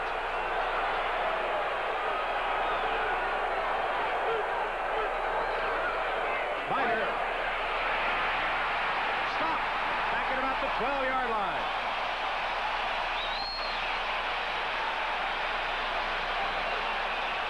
Keith Bostic, the strong safety, coming up to make the stop, and there's John Grimsley again assisting. What a big play. Team defense here. Let's watch as they try to go left. They only need a couple of yards. The line of scrimmage is controlled. Look at the linebackers coming across. 59, 25 is Bostic. He's right. Watch out for the face mask. He got away with it, but a big play. Very big play for the Houston Oilers. And Matt Barr is on to attempt another field goal. He hit one just before halftime for the Browns' only point so far. This one about 30 yards.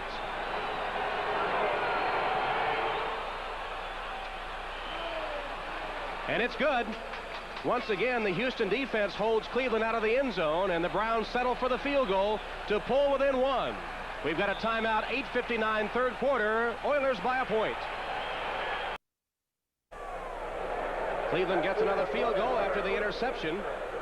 The defense is really dominating this second half so far. The longest drive by either team has covered only 4 yards. That time Cleveland had a golden opportunity. Unable to get a touchdown, they settle for the field goal to pull within 7-6. Matt Barr, who has hit his 2 field goal attempts, will kick off. Drury and Tasker deep for the Houston Oilers.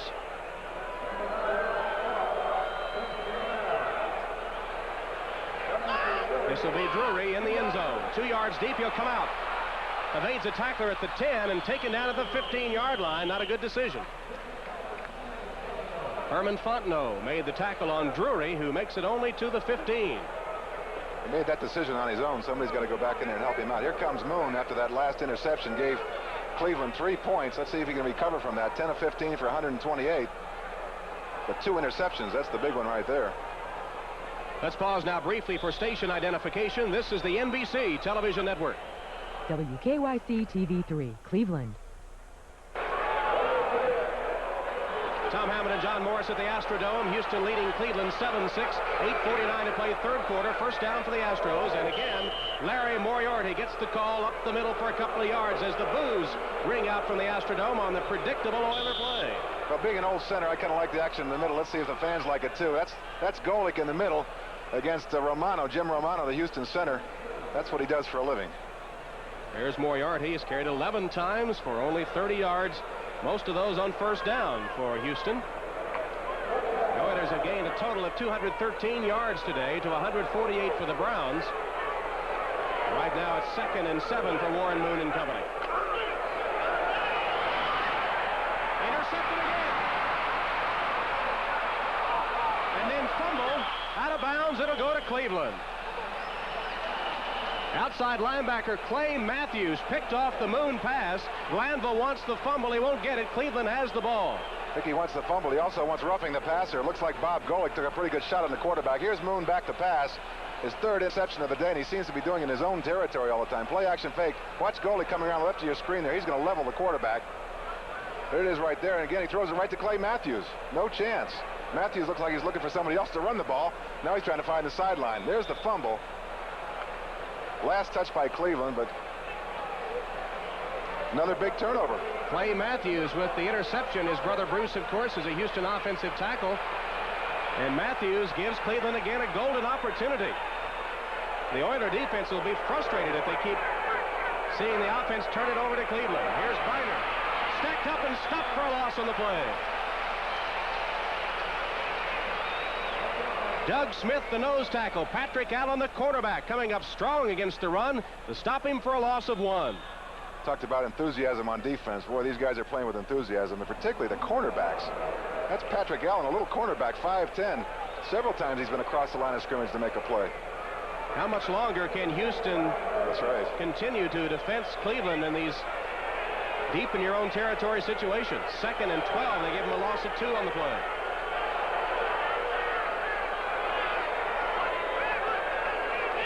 Kosar, play action, in trouble. Lets it go. Incomplete. Now let's go to NFL 86 for an update. Here's Bob Costas. All right, Tom, this is third quarter action at the Meadowlands. Giants leading the Chargers 10-7. Dan Fouts goes up top, and Mark Collins steps in front of Trumaine Johnson for the interception. The Giants' Collins was burned Monday night in Dallas, but he gets the job done here. All right, Bob, and here at the Astrodome, interceptions continue to play Warren Moon and the Oilers, who have turned it over to Cleveland deep in their own territory again. But the defense continues to play tough. Houston holding Cleveland so far. It's 3rd and 12 for the Browns.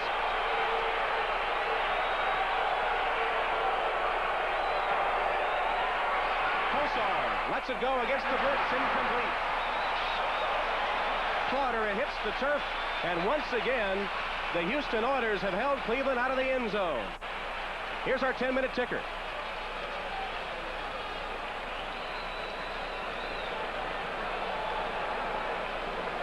Eagles continue to lead the Bears in Chicago. Can you imagine what Buddy Ryan will be like after that game if the Eagles win it?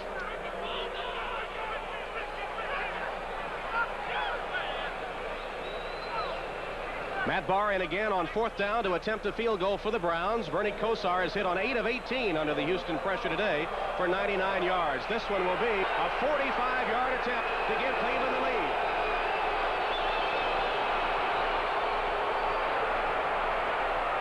It's good.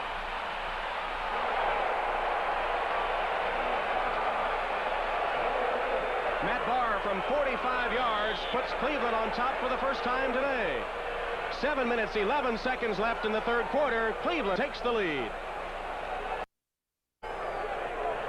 We track the opposing coaches in today's game. Schottenheimer of the Browns on the left, Glanville of the Oilers on the right. Glanville has to be proud of his defense, but Schottenheimer's field goal kicker, Matt Barr, who is set to kick it off, has given the Browns a 9-7 lead.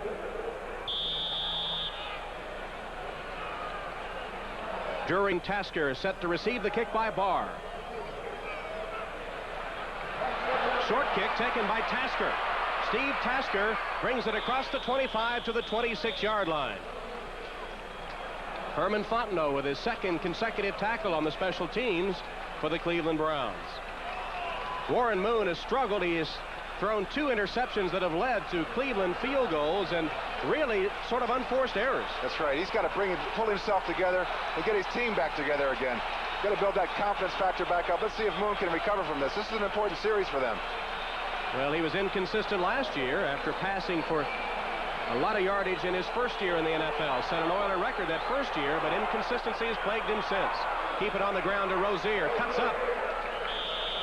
Gain on the play of 3 or 4 yards before Anthony Griggs pins him to the turf. Anthony Griggs, one of the many players, couple of players at any rate, who come over from the Philadelphia Eagles. Griggs chased Cousineau out of Cleveland. Rozier held to 34 yards today after picking up 83 a week ago. They went on Rozier to first down that time. They have been going to Moriarty, we pointed out. He got 3 at 2nd and 7.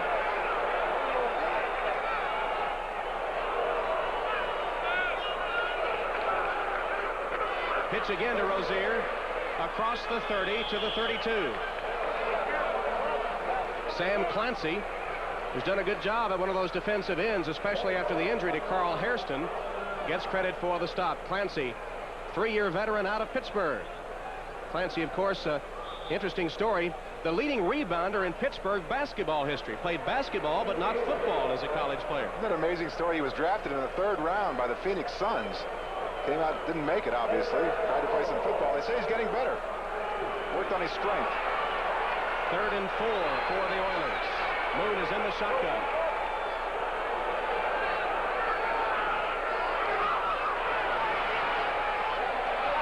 It's incomplete. Dropped by Willie Drury.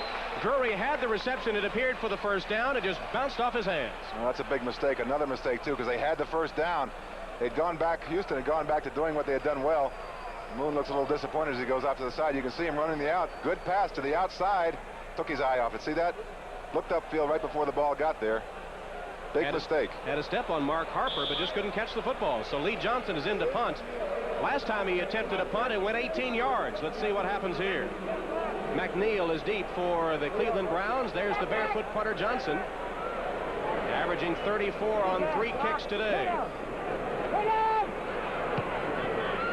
This one is a lot better.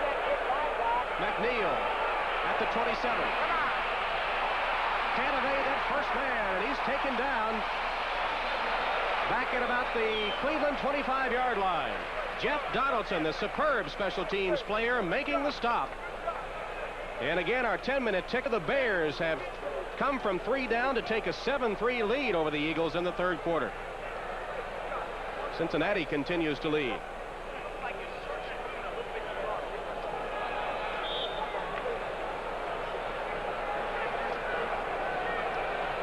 That was a 42-yard punt by Johnson that time. It sets Cleveland back to the 25, where the Browns have it 1st and 10. Curtis Dickey in at the tailback with Biner the fullback. Dickey trying to get a block. They string it out. Take it out of bounds at about the 26-yard line. Maybe a gain of 1. Robert Abraham, the linebacker, the Houston defense stringing it out until the pursuit can catch up. They're stringing it out, but he seems to be still suffering from that hamstring, Tom. He's just not getting to that corner fast enough. Pursuit's fast, but they're not that fast. You noted earlier that he appeared tentative. I think that still applies. I think it is. That's only the 2nd play he's been in since the first time we mentioned it, and I think he's still in there now. Give him 2 yards, 2nd and 8 for Cleveland. 5 minutes, 18 seconds in the 3rd quarter. Browns lead 9-7.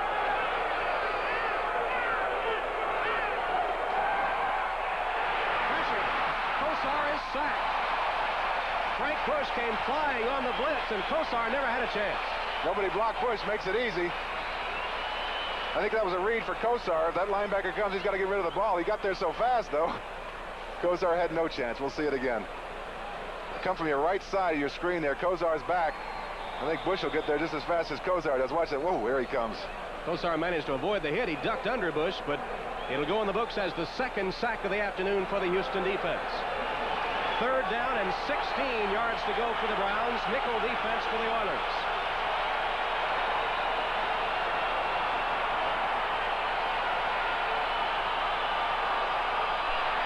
Flags down. Childress trying to mix it up in there with Farron. Looked like the center forgot to count. Everybody else backed out there except the quarterback and the center. Let's see. How many centers have you known do that? Center can never be offsides. Everybody else can be. Look at all that one on the quarterback, but a mix-up in the count. How many times as a center did you forget the snap count? Oh, I played so many years, Tom, I can't remember how many times I forgot. It's embarrassing when it happens, too, because it really draws a crowd. See, they called it on the quarterback. The center always dodges responsibility. Oh, absolutely. You can hide in the middle there. 50 yards and penalties for the Browns today. It's 3rd and 21 now.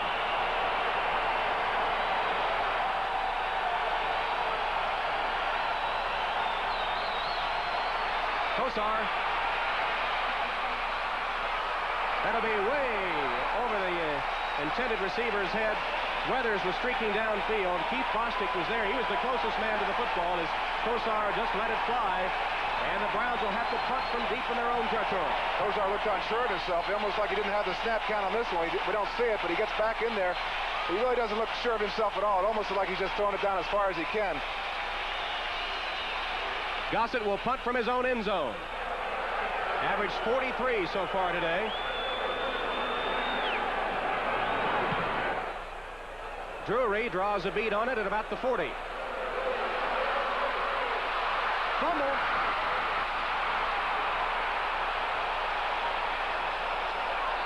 Cleveland has it. Oh, I just got ready to say that this is a big change in field position, that Houston's finally going to get good field position out of this, and Drury gives it right back to the Cleveland Browns. There it is on the ground. Felix Wright caused the fumble, and Travis Tucker covered it for the Browns. And once again, Houston apparently will get great field position, but they make a turnover, and the Browns have it just shy of midfield. Second life for Marty Schottenheimer's group. Another big mistake. Field position is so important in a close game, a low-scoring game, and Houston gives it right back to Cleveland. Turnovers are killing the Oilers. 5 of them this afternoon for Houston. Biner behind Kosar on first down. He gets the handoff into Houston territory, bangs down to the 45. John Grimsley hanging on. A Canton, Ohio native makes the stop for Houston. You can almost see the psychological change in the players, can't you? The offensive line really firing off the ball that time with authority. Picked up good yardage on first down. Now they're not backed up in their own end zone where they have to throw. Now they can come up there and try and maintain control of that line of scrimmage. And did I detect the Houston defense wilting a little bit as the offense continues to turn the ball over? They've done well so far, but how long can they do it? 2nd and 4 for the Browns from the 44 of Houston. Biner slashes up about a yard short of the first down, where Richard Byrd takes him to the turf. He's short of the first down. Let's watch that offensive line of the Cleveland Browns. The left side, there's Paul Farron. He goes out through. Good position, good movement, but they don't get the... That's Byrd making the play. Not bad, and short of the first down. Now we face with another... Cleveland's faced with another important third down play. 3rd and about 2.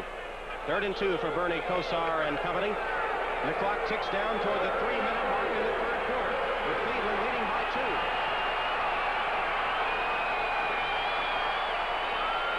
And Kosar didn't like what he saw on the Houston defense and calls a timeout. So Kosar has to, in effect, waste a timeout. The Browns will have 2 left. Do you have any idea what he might have seen that threw him off? I was just wondering about that. I looked at the 30-second clock. It was down to 6. That may have been it. The other possibility, Tom, might have been the crowd was so loud, and he wanted to check off. He was afraid maybe the outside receivers couldn't hear him. But it was a smart play. Anytime you're in doubt, take the timeout. This is a big play. It is an important play for the Browns, who have kicked 3 field goals, but have had several opportunities to score touchdowns and have not been able to convert. Man with the glasses on the left is Marty Schottenheimer. The one you can barely see over Kosar's shoulder is Lindy Infante. He's the new offensive coordinator that's been brought in to put a passing game together for the Cleveland Browns. He's still got it under wraps today, I think. But And Bernie Kosar, who joined Cleveland with 2 years of college eligibility remaining, at 21 was the youngest quarterback in Cleveland history. Well, tonight on NBC, it's the season premiere of Our House. Meet another great American family on the new series Our House, starring Wilford Brimley and Days of Our Lives' Deidre Hall. Then following the presidential address, it's a movie for the whole family, Dumbo. There'll be other cartoons in addition to Dumbo, followed by TV's bloopers and practical jokes, the jokes on Johnny Carson and Julian Lennon tonight. It's all coming up this evening on NBC. Listen to the crowd. They'll have a factor in this play. They may have caused some of the problems back in the end zone in that last series between the quarterback and the center. And so we'll check the near sellout crowd here in the Astrodome as Kosar brings the Browns up to the line for a 3rd and 2 situation from the Houston 42.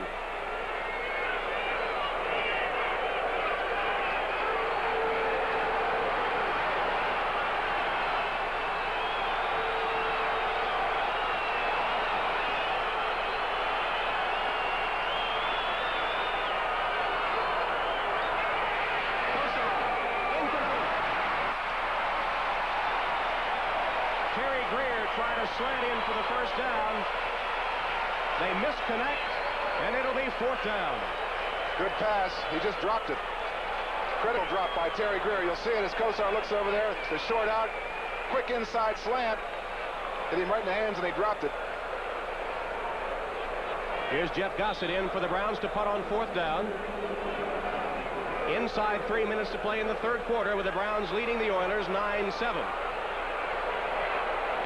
Drury stands at his 10 as Gossett kicks. And it'll sail out of bounds.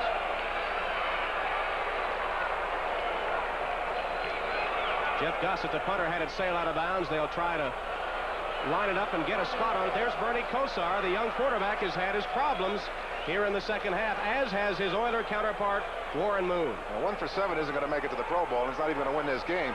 I saw a couple times he looked like he was a little upset with some of his wideouts. That's Clarence Weathers he's talking to there. He's not upset with Clarence because he hasn't been in there too much. But I'm sure he's upset with Terry Greer on that last play. Slaney was over the middle, open for the first down, and was dropped. 2 young quarterbacks with a lot of promise, and neither one having a particularly good afternoon in the Astrodome. First down for the Oilers from their 20. Moriarty. Off right tackle for 3. Clay Matthews, credit for the tackle. He had a lot of help. Looks like Houston's going to go back to doing what they do well and try and grind it out. That's Gary Huff signaling the play in. Former quarterback for the Chicago Bears. 3-yard gain at 2nd and 7 for the Houston Oilers. The ball spotted at their 23. They trail the Browns 9-7. 2 minutes to play in the 3rd quarter. Rozier tries to get to the outside. Cuts up. Gets across the 25 to about the 26-yard line. Ray Ellis with a form tackle there. Ellis just joined the team recently. Let's see it again. Good pursuit. They stretch it out to the outside. Somebody comes right across the line of scrimmage. Almost makes the play right here. That's Minifield. Rozier turns it upfield. This is Ellis. Nice shot. That's how they draw it up. That'll make the highlight film. It'll be 3rd and 3 for Warren Moon and the Oilers.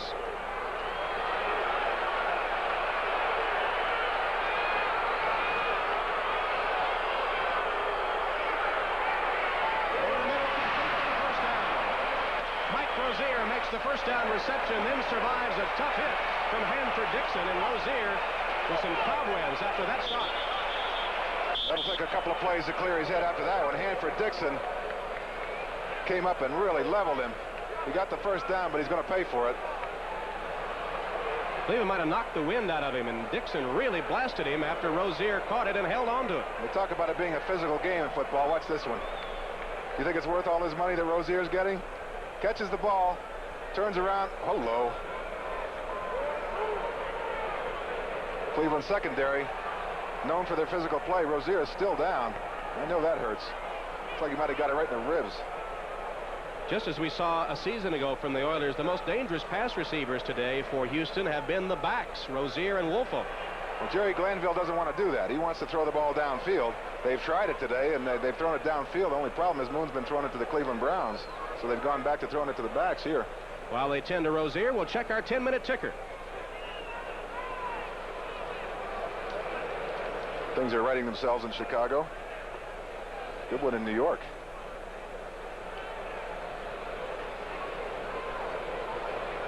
Jim Kelly's bringing the Bills back, huh? Buffalo within 2 at Riverfront. Cincinnati, of course, expected to be in this Central Division race along with these Oilers and these Browns. A lot of people think Cincinnati has the best talent of any team in the division, but talent doesn't always win, does it? Well, last year, an 8-8 record took the divisional championship, as the Central Division of the AFC always a dogfight. Crowd's glad to see Rozier up. During the injury, Warren Moon was over on the sideline. Rozier trots off. Gets a hand from the crowd and from Warren Moon as well. A year ago, he had his best as a running back in the NFL with those 83 yards.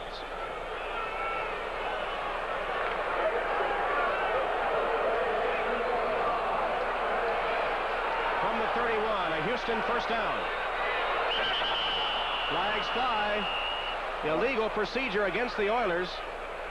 Munchak moved, Woolfolk moved, and Sam Clancy came across for Cleveland to make contact. It'll be 5 yards, stepped off against Houston.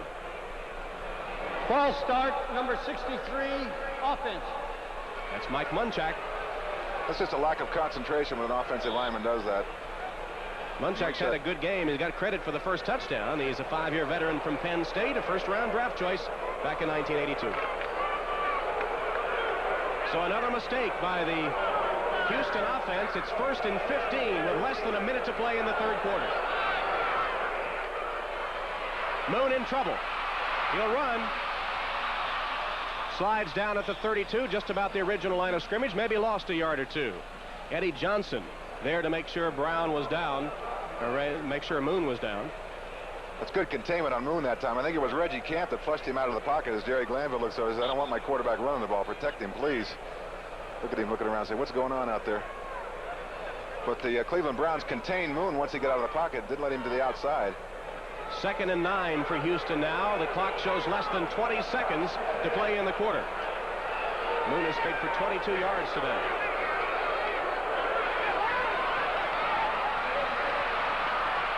Pass is complete to Woolfolk, who is taken out of bounds at the 35-yard line. Hanford Dixon covers him. He stays inbounds, actually, and the clock will expire for the end of the third quarter. So that's the end of the third quarter of play. With the score, the Cleveland Browns 9, the Houston Oilers 7. We'll be right back to the Astrodome after these messages from your local station. We start the fourth quarter in the Astrodome with the Browns leading 9-7 over the Oilers. Bernie Kosar not having a good day for Cleveland. They haven't scored a touchdown this afternoon. The regular backup, Gary Danielson, out with an injury. Would he go to Mike Pagel? Pagel's warming up on the sideline. I would be surprised if he went to Pagel. I think if Danielson were still here, they might go to Danielson. I don't know about Pagel. Well, Pagel is loosening up, as you see, so perhaps we would see him. Came over from the Indianapolis Colts. Kosar not having a particularly good afternoon, and the Browns have yet to score a touchdown, but they have a 9-7 lead as we start the fourth quarter. Colin Pinkett is in with Butch Woolfolk in the Houston Oilers backfield on 3rd and 6.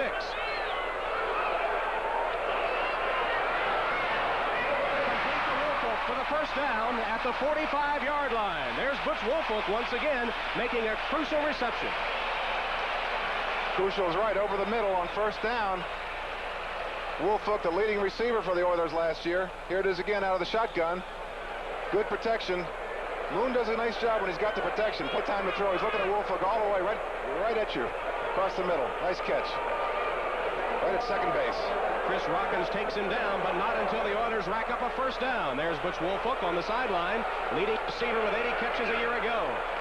Handoff to Larry Moriarty again on first down. Stopped at about the 49-yard line. Bob Golick hanging on to take him to the turf. We're talking about Munchak a lot in this game. He's from Penn State. They love to fire out. That's the kind of offense they play there. Look at him on the linebacker, 53. Right? He got a piece of him, but he didn't sustain the block. Anthony Griggs comes in there, makes the play. By the way, they've changed the ruling on that touchdown. Moriarty now given credit for the touchdown instead of Munchak because the ball was fumbled forward. And they have a new rule this year that the offensive team not rewarded with a forward fumble, so it is Moriarty gets credit for the touchdown. Here's the draw play. Rozier has room up the middle. Inside the Cleveland 40-yard line before Ray Ellis stops him. Rozier with a big run. 14 yards on the play. Good-looking draw play. Some movement up front. Look at the block by Romano on the nose tackle Golick. That frees the thing up. The lead back Moriarty goes in there, gets the linebacker. Rozier is gone. Jim Romano, 6'3", 264 pounds, 5-year veteran from Penn State, the offensive center. As you see that many of the members of this offensive line from running colleges. All of them are. They're doing the job right now. First down at the 37. Moriarty on first down. Inside the 35 to about the 34, Bob Golick and Sam Clancy making the stop. I think the change right now, Tom, is that Houston's picking up good yardage on first down. Gives them a lot of opportunities now in second and third down. Once again, they go back to Moriarty on first, though. He got 4 yards that time. 2nd and 6 for the Oilers.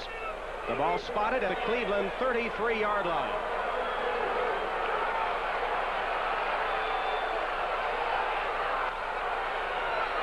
Again, the goal.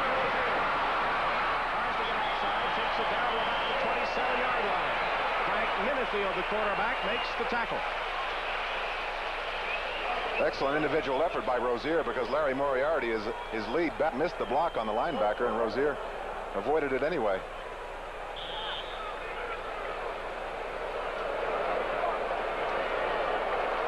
The Eagles have tied it up in Chicago.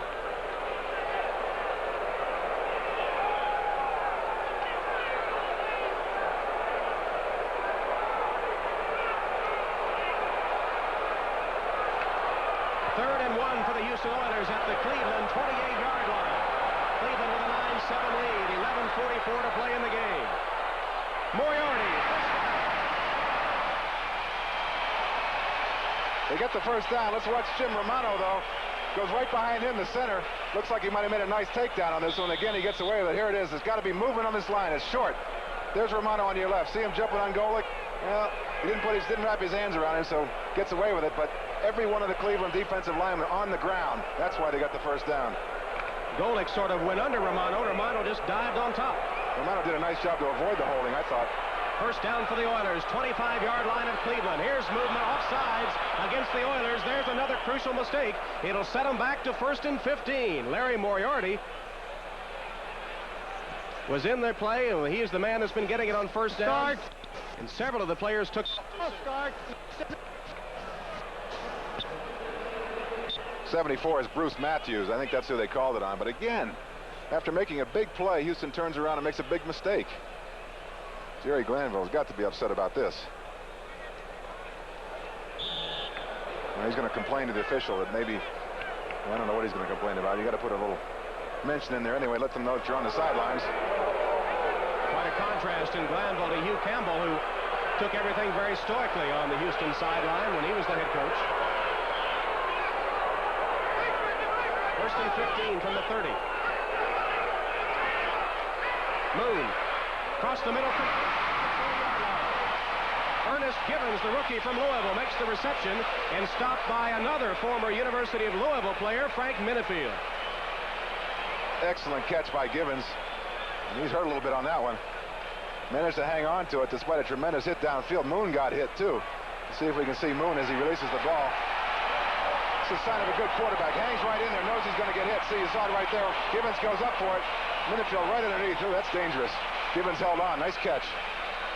Tim Smith is into the game as Givens comes out, shaken up a little bit on the last play and being attended to on the sideline. 2nd and 4. Rozier stacked up at the line of scrimmage.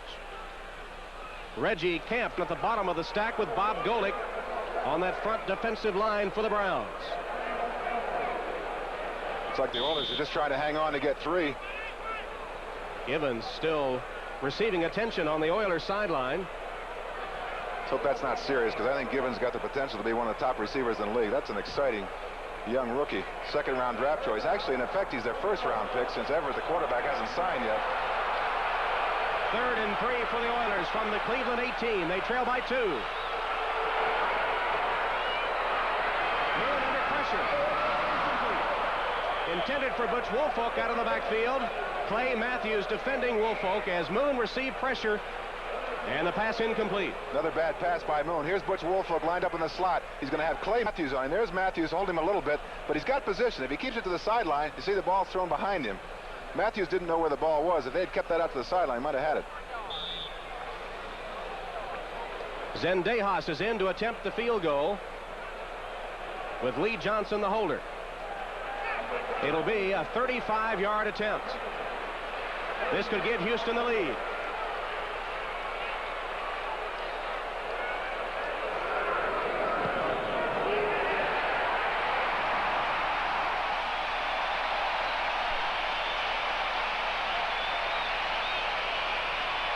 Tony Zendejas with a field goal puts Houston on top 10-9. We'll be right back. Houston Oilers with a Tony Zendejas field goal have taken a 10-9 lead with 9 minutes 16 seconds left to play in the game from the Astrodome. McNeil is deep for Cleveland as Johnson is set to kick it off.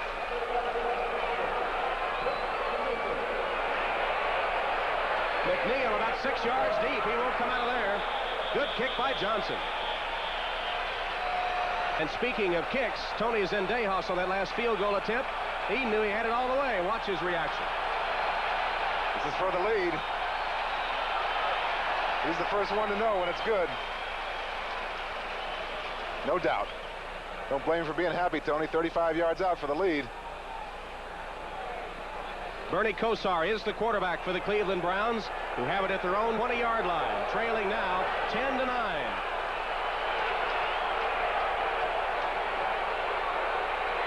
Biner and Fontenot in the backfield. Langhorne in motion. Biner. Nice cut by Biner. Gets it about the 27-yard line. 7-yard gain on the play. Dan Fike, the right guard, with a good block to spring him, and the safety Bo Eason has to take him down. Houston Oilers still have not given up a touchdown this season. Ernest Biner, 49 yards. They need more than that from the running game. Cleveland once again playing without Kevin Mack with a bruised shoulder. Mack, who gained 1,100 yards last season. Broke Jim Brown's rookie rushing mark with the Cleveland Browns. Over 46,000 at the Astrodome today. They see their Oilers on top by a point with 8.5 minutes to play.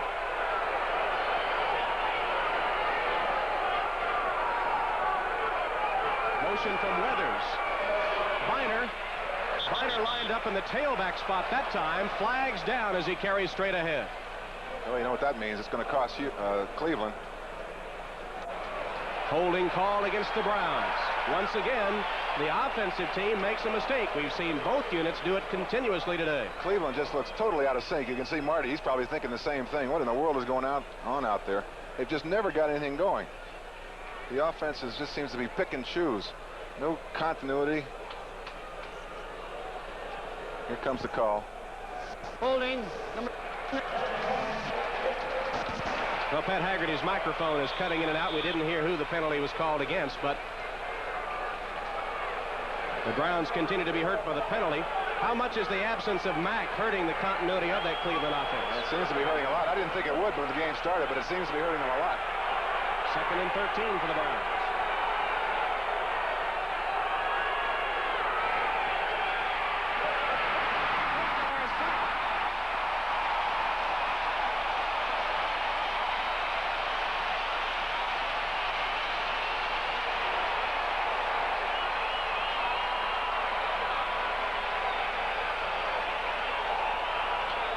Robert Lyles with a sack, the 3rd time the Oilers have sacked Kosar today. Robert Lyles from the left side, the outside linebacker.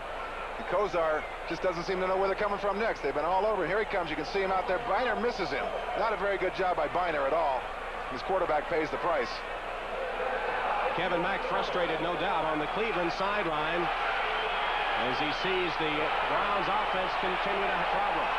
3rd and 18 for Cleveland. They're 0 for 7 this half on 3rd down conversions. Kosar goes deep. Almost caught. Gerald McNeil had it on his fingertips but couldn't hold it. He was behind Patrick Allen. The pass was there, but he just couldn't hold it. Best pass that Kosar's thrown all day long. Good coverage, but McNeil's got a step on Allen. Here comes the ball right over the outside. Can't be thrown any better than this. Right on his hands, and he can't hang on to it. Big play. It'll be 4th down, and Gossett is in to kick for Cleveland. Drury deep for the Oilers. Drury takes it and goes out of bounds at about his own 48-yard line. The Houston Oilers defense holds once again. And with 7 minutes, 11 seconds to play in the game, the Houston offense has the ball at its own 49-yard line. We'll be right back. There's Kosar's numbers, 99 yards. That's just not good enough, and the score reflects that. Kozar really has looked confused today. He just doesn't seem to have any idea of what Houston's doing to him. That blitz has been effective. And, of course, for a young quarterback, this will be a tough team to play against with all those blitzes. Warren Moon calls for quiet. 7:11 to go. First down for the Oilers from their own 49. Moriarty gets across midfield into Cleveland territory. So with the Oilers leading by 1, let's go to Bob Costas at NFL 86.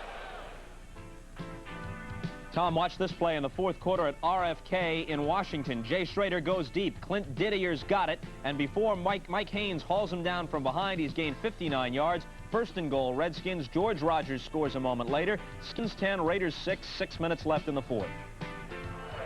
And we have a close one here in Houston with the Oilers leading by 1, 10-9. Clock on the move at 6.5 minutes, 2nd and 8 for Houston. Rozier to the 45.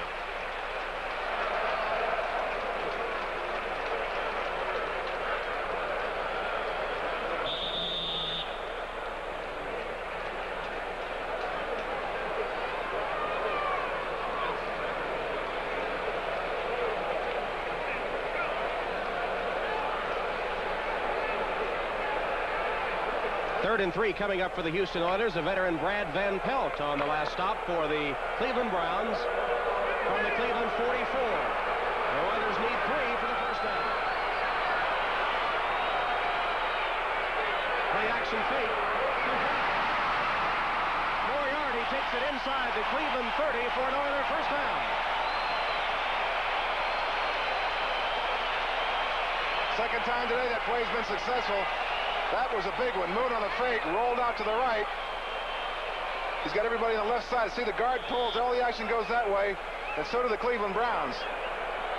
Gets out to the outside just enough to get Moriarty for a big first down. Chris Watkins will come up to make the stop, but it's an Oiler first down at the Cleveland 27. Moon showing his mobility, rolling out and making the first down completion to Moriarty.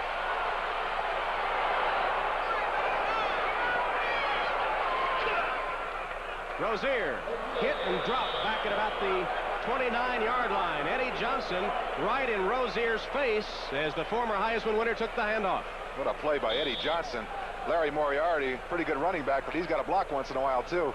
Johnson won that battle in the middle. He's kind of underrated, this Johnson, of all those linebackers. Not very big, but Marty Schottenheimer said before the game he thinks that this guy's come a long way. One of his better linebackers right now. And that time got right through the block of Dean Steinkuhler, the first-round draft choice out of Nebraska, 3-year veteran.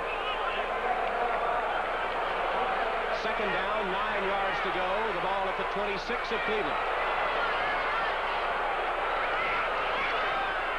Pitch to Rozier. Trying to get outside, nothing there. Stopped at the 25-yard line. Chuck Banks, who is in, tried to get a block on the corner. Rozier stacked up by Hanford Dixon right at the sideline. Well, we said before the game started that Houston, to win the game, would have to do a couple of things. Pressure Kosar. They've done that. Certainly have done that. Ask Bernie Kosar. They've been successful at that. What about their play selection? Sometimes yes, sometimes no. Just good enough to have the lead, I think. Right now, it's 3rd and 8 coming up for the Houston offense as the clock stops with 4:16 to play in the game. Hill, Drury, and Gibbons, 3 wide receivers in for the Oilers. Gibbons, by the way, just had a cramp a moment ago. He's all right. 3rd and 8 from the shotgun. Gibbons makes the reception at about the 19-yard line. It won't be enough for the first down. Ray Ellis makes the stop. It may be a rookie mistake. He's got to get over across the sticks. Let's watch it again. He takes an outside release, but he's got to know where the first down marker is. Here he comes across the middle. I don't think he knows where it is. He did a good job to hang on to the ball, but he's got to get farther downfield to make that first down. So on 4th and 2, Zendejas will come in to attempt the field goal, which could give the Oilers a 4-point lead. This would put them out of Cleveland field goal range with 3 minutes and 40 seconds to play in the game. 37-yard field goal.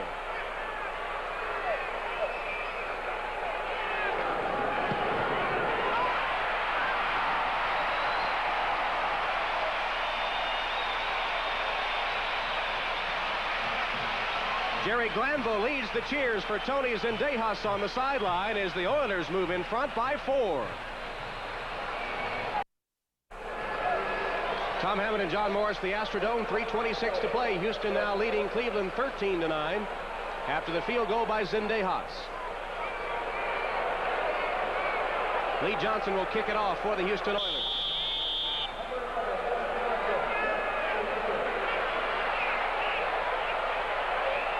Sails into the end zone where Fontenot takes it over his shoulder, and he'll stay in the end zone. And the Cleveland offense with a chance to try to march 80 yards for a touchdown. They haven't scored a touchdown today. We said, John, that in order for Cleveland to win, they'd have to protect Kosar and run without Mack. And what are the answers to those questions? Well, that's a very emphatic no to both, isn't it, Tom? They haven't protected Kosar. And I think that the loss of Mack has been a lot more significant than many people thought it might have been, including myself. And what about a tip of the cap to the Houston Oilers defense, which has held Cleveland without a first down in the second half? Yeah, big series right here for them. They haven't even given up a touchdown in the season yet.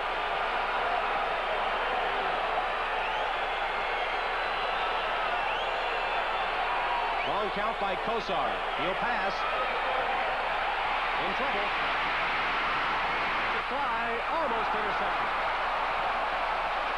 John Grimsley had his hands on it.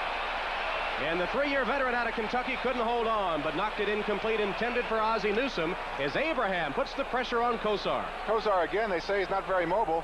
He doesn't sit up very fast, but he manages to get out of trouble. Look at, he dodges a couple of guys right there, manages to get the ball off. Unfortunately, Grimsley was the closest one to it. Childress was stalking Kosar from that defensive end spot. There, Marty Schottenheimer. Been a long day for Schottenheimer and his offensive group today. 8 consecutive incomplete passes by Bernie Kosar now. This is 2nd and 10.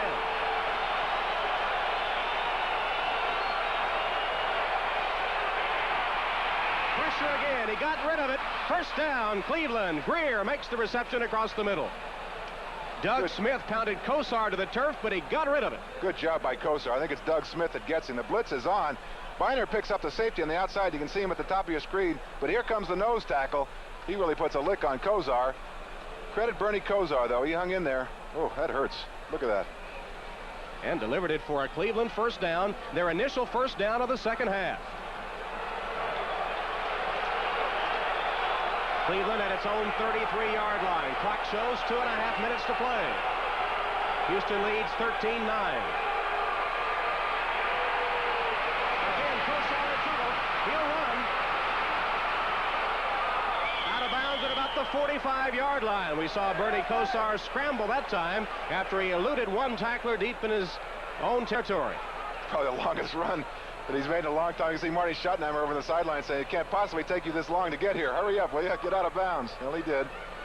You can see why he's not a running quarterback. Stops the clock with 2 minutes, 22 seconds showing.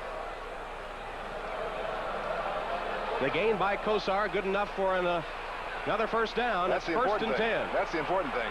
Wasn't pretty, but he got the first down. Ball just over the Cleveland 45-yard line. 2 consecutive first downs after being blank in that department earlier in the half. Quick look in, incomplete. Intended for Brian Brennan. Patrick Allen, the quarterback there, would have been a short gain to Brennan, but the ball right through his hands. Caught 5 balls against the Bears.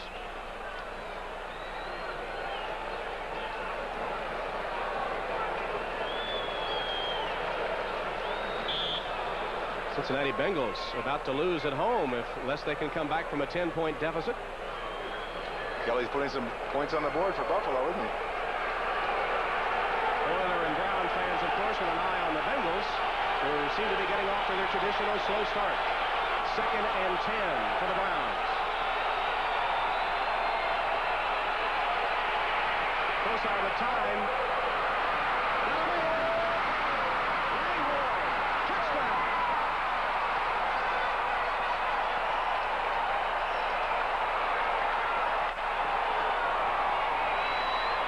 55 yards. Bernie Kosar to Reggie Langhorne for the Browns touchdown. That's why a quarterback like Bernie Kosar is so valuable. He can struggle throughout the game, have nothing but problems, and all it takes is one quick strike, and his team can win the game. Look at the relief on Kosar's face after that one. Langhorne wide open downfield. A happy Cleveland Browns sideline. All it takes is one, Bernie. Here's Matt Barr for the extra point.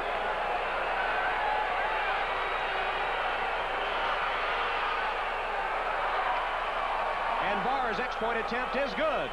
So the Cleveland Browns move out now to a 16-13 lead with the clock showing 2 minutes, 10 seconds. This is a beautiful strike. Here's Lightning striking. There's Langhorne. That's Bo Eason in pursuit, but he's not even close. A beautiful pass by Kozar. Caught it right in stride. No contest. 55-yard pass completion. Kozar to Langhorne. And Cleveland takes the lead, and this is one happy wide receiver.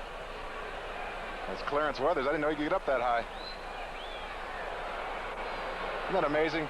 The defense can do such a tremendous job all day long. And when you got somebody like Langhorne and Kozar, all it takes is one.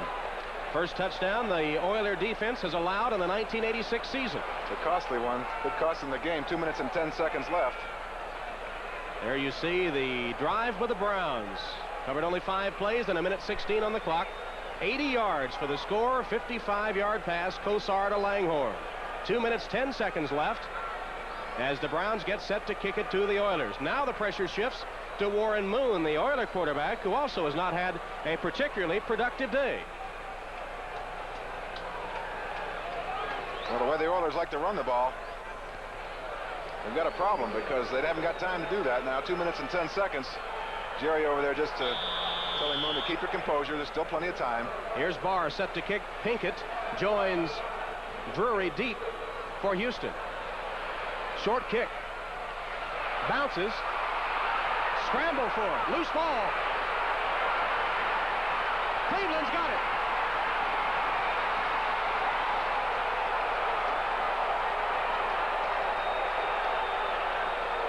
How quickly a game can turn around. Short kick.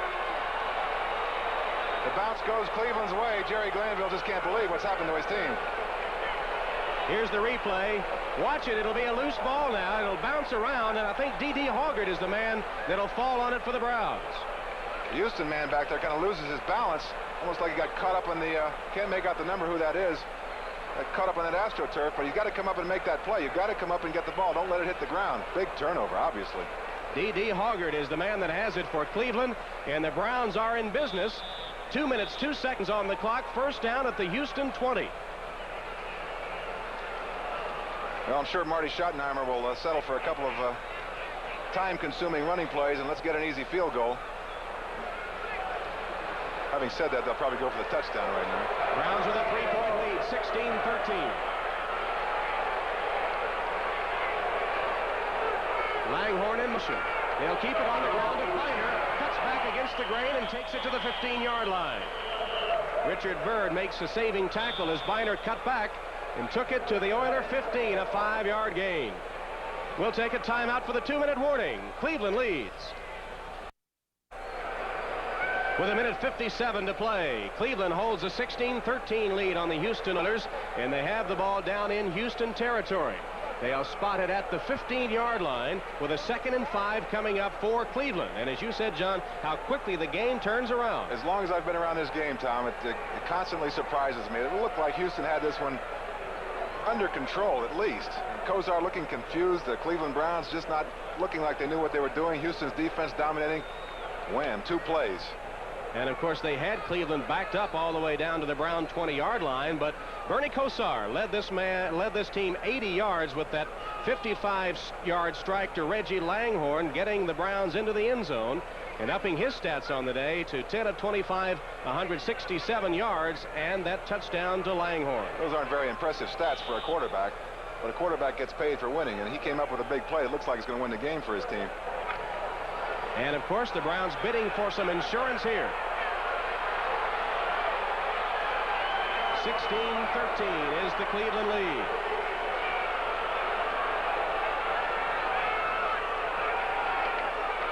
Biner to the outside, dragged down by Steve Brown on a good tackle, and Houston calls a timeout. And we'll take a timeout as well, with Cleveland leading 16-13. It's time now for our Most Valuable Player Award, sponsored by Budweiser. Today's MVP, Reggie Langhorne from Cleveland, who just caught that 55-yard touchdown pass. Budweiser will make a contribution to the United Way on behalf of Reggie Langhorne. 3rd and 5 for the Browns. That's Langhorne in motion.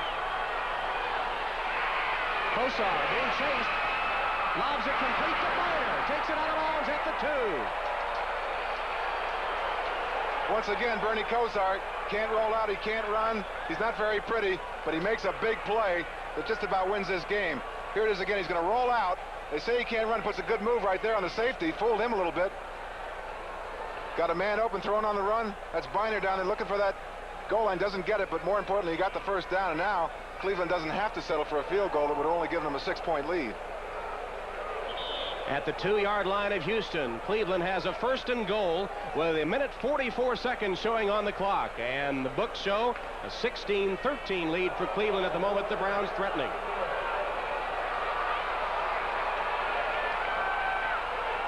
Biner is the tailback. Biner close to the goal line and then thrown back. John Grimsley leads the charge as the Oilers take a timeout. That's their 2nd timeout. They'll have 1 remaining. Stops the clock with 1:33 to go. The Oilers trying to buy a little time for their offensive unit when they get the ball back. Well, they're using up timeouts, and looks like Cleveland's going to score here unless something drastic happens. Jerry Glanville wondering what in the world happened here. The Astrodome roof caved in on him in the last 3 minutes of the game. He's going to hide. I know it. Hide under the bench before something else happens. This will happen with a young team. He's got a young team, and strange things are going to happen to this team before they start winning consistently. And I think it's so important for a young team to maintain that emotional level. You can't have those big peaks and valleys. They had a big peak last week on their opening day win against the Packers. They looked good here, and all of a sudden adversity hit. They got to learn to come back from that. They will.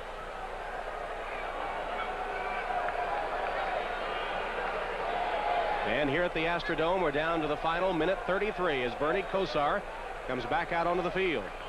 I'm sure it's been a learning experience for the young quarterback, too, because this Houston team, with all its blitzes, certainly puts a lot of pressure on the quarterback. Learning experience for a very young quarterback. I'm impressed with the way he pulled himself together. I mentioned that he didn't look very good throughout most of the game. The game got on the line. He made the big plays. From the 1-yard line, 2nd and goal.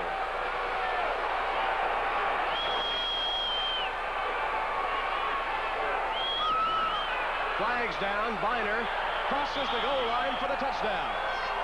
I believe Houston might have been offside. I think you're right, Tom. That's the final nail right there. Defense decline. Score is good. So the touchdown by Biner is good. And the Browns, taking advantage of the fumbled kickoff, go in for the touchdown.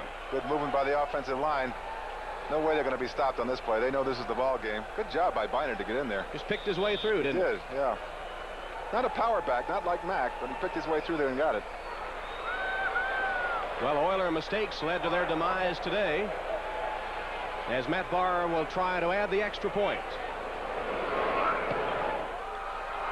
And the kick is good. So the Cleveland Browns move ahead by 10. It's 23-13 now with 1:30 left. Well, are the Houston Oilers for real? Certainly their defense played well today, with the lone exception of the lapse on the 55-yard touchdown pass. Defense played certainly well enough to win. I think the key was early in the 3rd quarter when Warren Moon started throwing the ball up for grabs and putting all that pressure on the defense. Cleveland hung in there. Finally came up with a win. That's an important win for the Cleveland Browns. To go start the season 0-2 in that closely contested division would have been a real big hole for them to climb out of. Looked like they were going to do it, too, but they came back. And remember, they hadn't had a first down until that final drive that started at their own 20 and culminated in the 55-yard touchdown pass, Kosar to Langhorne. Well, that's where the old cliche that statistics are for losers comes from. Kosar's stats are lousy, but he's going to win.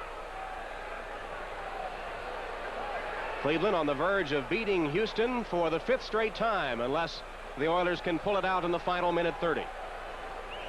Stranger things, by the way, have happened. That last one taking advantage of the miscue on the kickoff, enabling the Browns to go on by 10 after the touchdown by Bynert. Kosar all smiles on the Cleveland sideline. Barr's kick. Taken by Pinkett. Good return by Pinkett. Came within a couple of men of breaking it for big yardage. Took it to the 25. Oilers have one timeout left. Scott Nicholas made the stop for Cleveland as Warren Moon brings his offensive unit back onto the field. Got to throw the ball downfield now. Glanville's been preaching all year long in preseason that we're working on that downfield passing game. Well, here's where you need it. They haven't got a lot of time. They've got to score in a hurry. And he's got his best pass receivers in the game: Hill, Drury, Givens, Woolfolk, and Hinkett.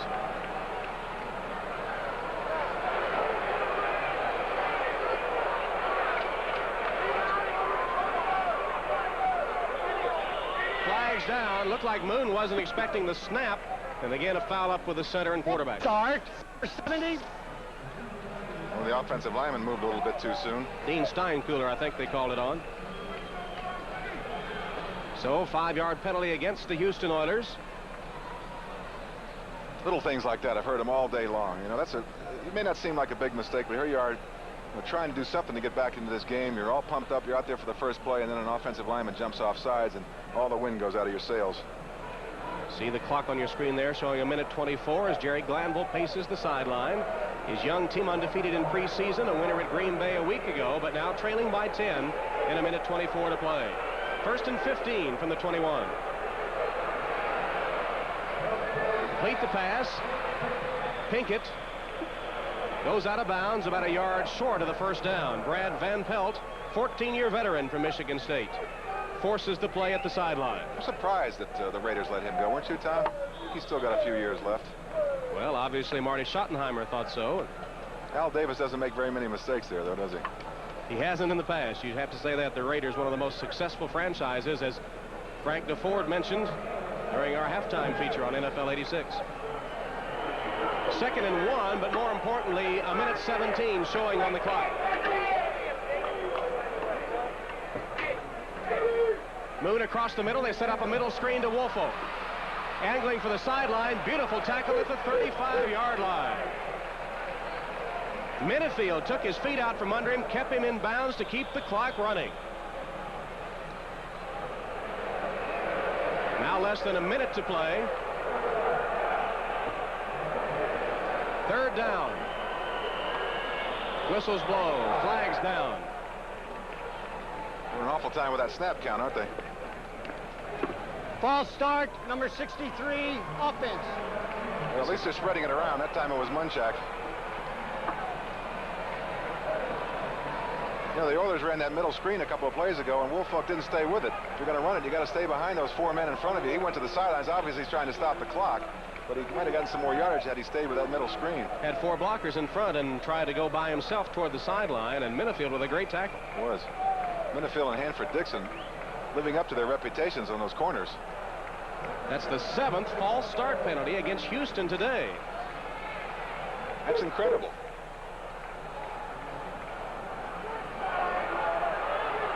Moon chased out of the pocket. Complete.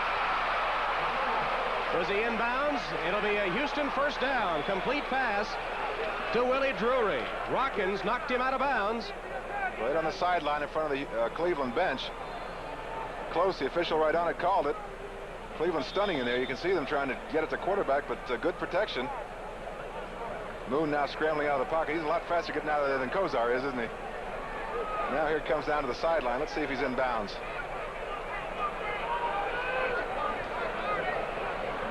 There's one foot, and there's the other foot. Good call. He's in. And of course, the replay official up there taking a look as well. 1st and 10 from the 45 of Cleveland. 39 seconds on the clock. There's a completion. Diving grab made, but it keeps the clock running as Woolfolk goes down at the 35 of Cleveland. See the clock ticking down, 25 seconds. Houston's not exactly hustling up to the line, are they? Moon completes another one across the middle. This one takes it down to the 20-yard line. As Pinkett on the reception. Stopped by Banks and Johnson. And the clock stops with 13 seconds left. Beautiful time-consuming drive by the Oilers, unfortunately. That's not what they had in mind. Cleveland did a nice job of protecting the outside for the most part. You got to take what you can get in a situation like this, and all that was open was over the middle. And with a 23-13 count against them, the Oilers take their final timeout with 13 seconds left. Don't forget to stay with us. We'll have all the scores and highlights from NFL Week 2 coming up on the Budweiser NFL Report at the conclusion of the game. Makes you wonder what they could possibly be talking about in conference. No timeouts left. I said score quick. Score quick and do it again. Bernie Kosar on the Cleveland sideline. No problem telling who's the winning quarterback and who's the losing quarterback in those two pictures, is there? His offensive linemen are happy too. That was Cody Risen giving a little pat on the back. Warren Moon against Green Bay had an excellent game and actually had a touch of food poisoning. Felt ill today, presumably at full strength. But the Houston offense has had problems. Turnovers and penalties have been their undoing today.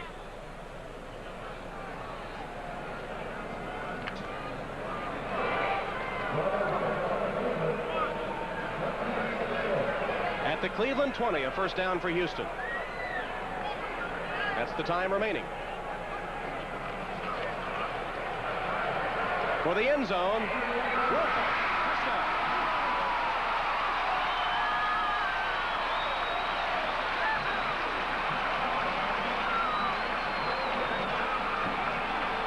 Butch Woolfolk went above Chris Rockins and Frank Minifield to make the touchdown grab. Got to be impressed with the way they hang in there. Nice play by Woolfolk, the leading receiver last year. Looked pretty good today out of the backfield. This time right in the back of the end zone for the touchdown. 6 seconds left to go in the game. Zendejas will attempt to pull Houston within 3 with those 6 ticks of the clock remaining.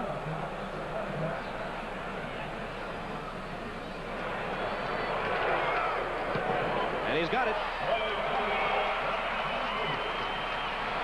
So it's 23-20 now. The Cleveland lead reduced to only a field goal. 6 seconds left. Let's watch the touchdown again. Out of the shotgun, good protection. Woolfolk will circle over the middle, coming right at you, right to the back of the end zone. Nice catch. He got behind him. Backpedaling. It's hard to hang on to the ball when you're backpedaling, and he had 3 people hitting you like that, but he hung on, got it in for the touchdown. Nice play. Here's a look at the secondary coverage of the Browns on that one as they... A lot of people back there. A lot of people back there. It's amazing he could get behind all those safeties, but he does. Sometimes I think the prevent defense only prevents your own team from winning. There it was that time. Another example. Well, here comes the onside kick. And with only 6 seconds left and no timeouts, they'd be hard-pressed to even get one playoff, perhaps, if they can recover the onside kick. That's the scoring drive for the Oilers, but perhaps too little too late. The muffed kickoff return looms larger and larger. That enabled Cleveland to get the insurance. That was the big one, but there were so many turnovers in the game. Hard to pick one out. I'd have to go with that one, though. Here's the onside kick attempt. Has to go 10 yards. Taken by Cleveland. And that was Langhorne. Langhorne again? He set sail upfield. He didn't care. He was going to try to go all the way. 3 seconds left. Cleveland recovers. And Houston with no timeouts left. So all Cleveland has to do is snap it. And the first win of the '86 season will be in the book for the Browns. Nice play by Langhorne. They put all those guys up front. Supposedly have the good hands. Well, he's proved that he has the good hands. He came up with a 55-yard touchdown pass that won the game. 3 receptions, 115 yards for Reggie Langhorne. Cleveland will beat Houston for the 5th consecutive time, and they will tie the Oilers for the divisional lead. The Oilers will be 1-1. The Browns will be 1-1. Kosar goes down to one knee, and time expires to end the game. The Cleveland Browns come from behind to win it by a 23-20 count. The turning point in the game, or a couple of them, one of them was an 80-yard drive capped off by Kosar hitting Reggie Langhorne on a 55-yard touchdown pass. That 80-yard drive commencing before Cleveland had picked up a first down in the half, but they got it all in a hurry. And then Houston muffed the ensuing kickoff. Cleveland took it back. Biner went in for the insurance touchdown, and it was Cleveland holding on to win it by a 23-20 count. Well, mistakes certainly by both teams playing a big part in the game, John. Mistakes were a big part, but you know what, Tom? Usually when you say that, you say mistakes, and you say, well, it wasn't a very good game. There were a lot of mistakes in this game, but yeah, it was an exciting game. Close all the way, good defense. Kosar right there, the man of the hour, as he will be many times for this Cleveland Brown game. What a career what career he's got in front of him. But not a bad football game considering all the mistakes. The field goal kickers played a big part. They were both excellent. The Cleveland Browns expected to be a contender for the divisional championship, perhaps to repeat as AFC Central Division champs. What about the Houston Oilers? Are they indeed for real? Well, they've got this problem of the constant ups and downs. A very young team, a new coach. They've got the talent, they've got the enthusiasm, but they've got to be able to come back from the downs, and they've suffered a down today. I think next week will be a key for them to see if they can come back from that. I think they're going to constantly have those ups and downs throughout this kind of a rebuilding year, but I think they're on the right track. Let's take a look at the big play of the game. Bernie Kosar, 55 yards to Reggie Langhorne for the Cleveland touchdown. Well, actually, this will be the Biner touchdown. This is the Biner touchdown. This is the one that was the nail in the coffin. This is the insurance touchdown. Houston would come back to score again, but too little too late as the Browns hold on for a 23-20 victory at the Astrodome in Houston today. Well, Houston took the early lead, but Cleveland came back, and Bernie Kosar, not having the best of days, managed to pull it out, and the Browns hold on to win by 3. Now stay tuned for Bob Costas and the Budweiser NFL Report, coming up right after these messages from your local station.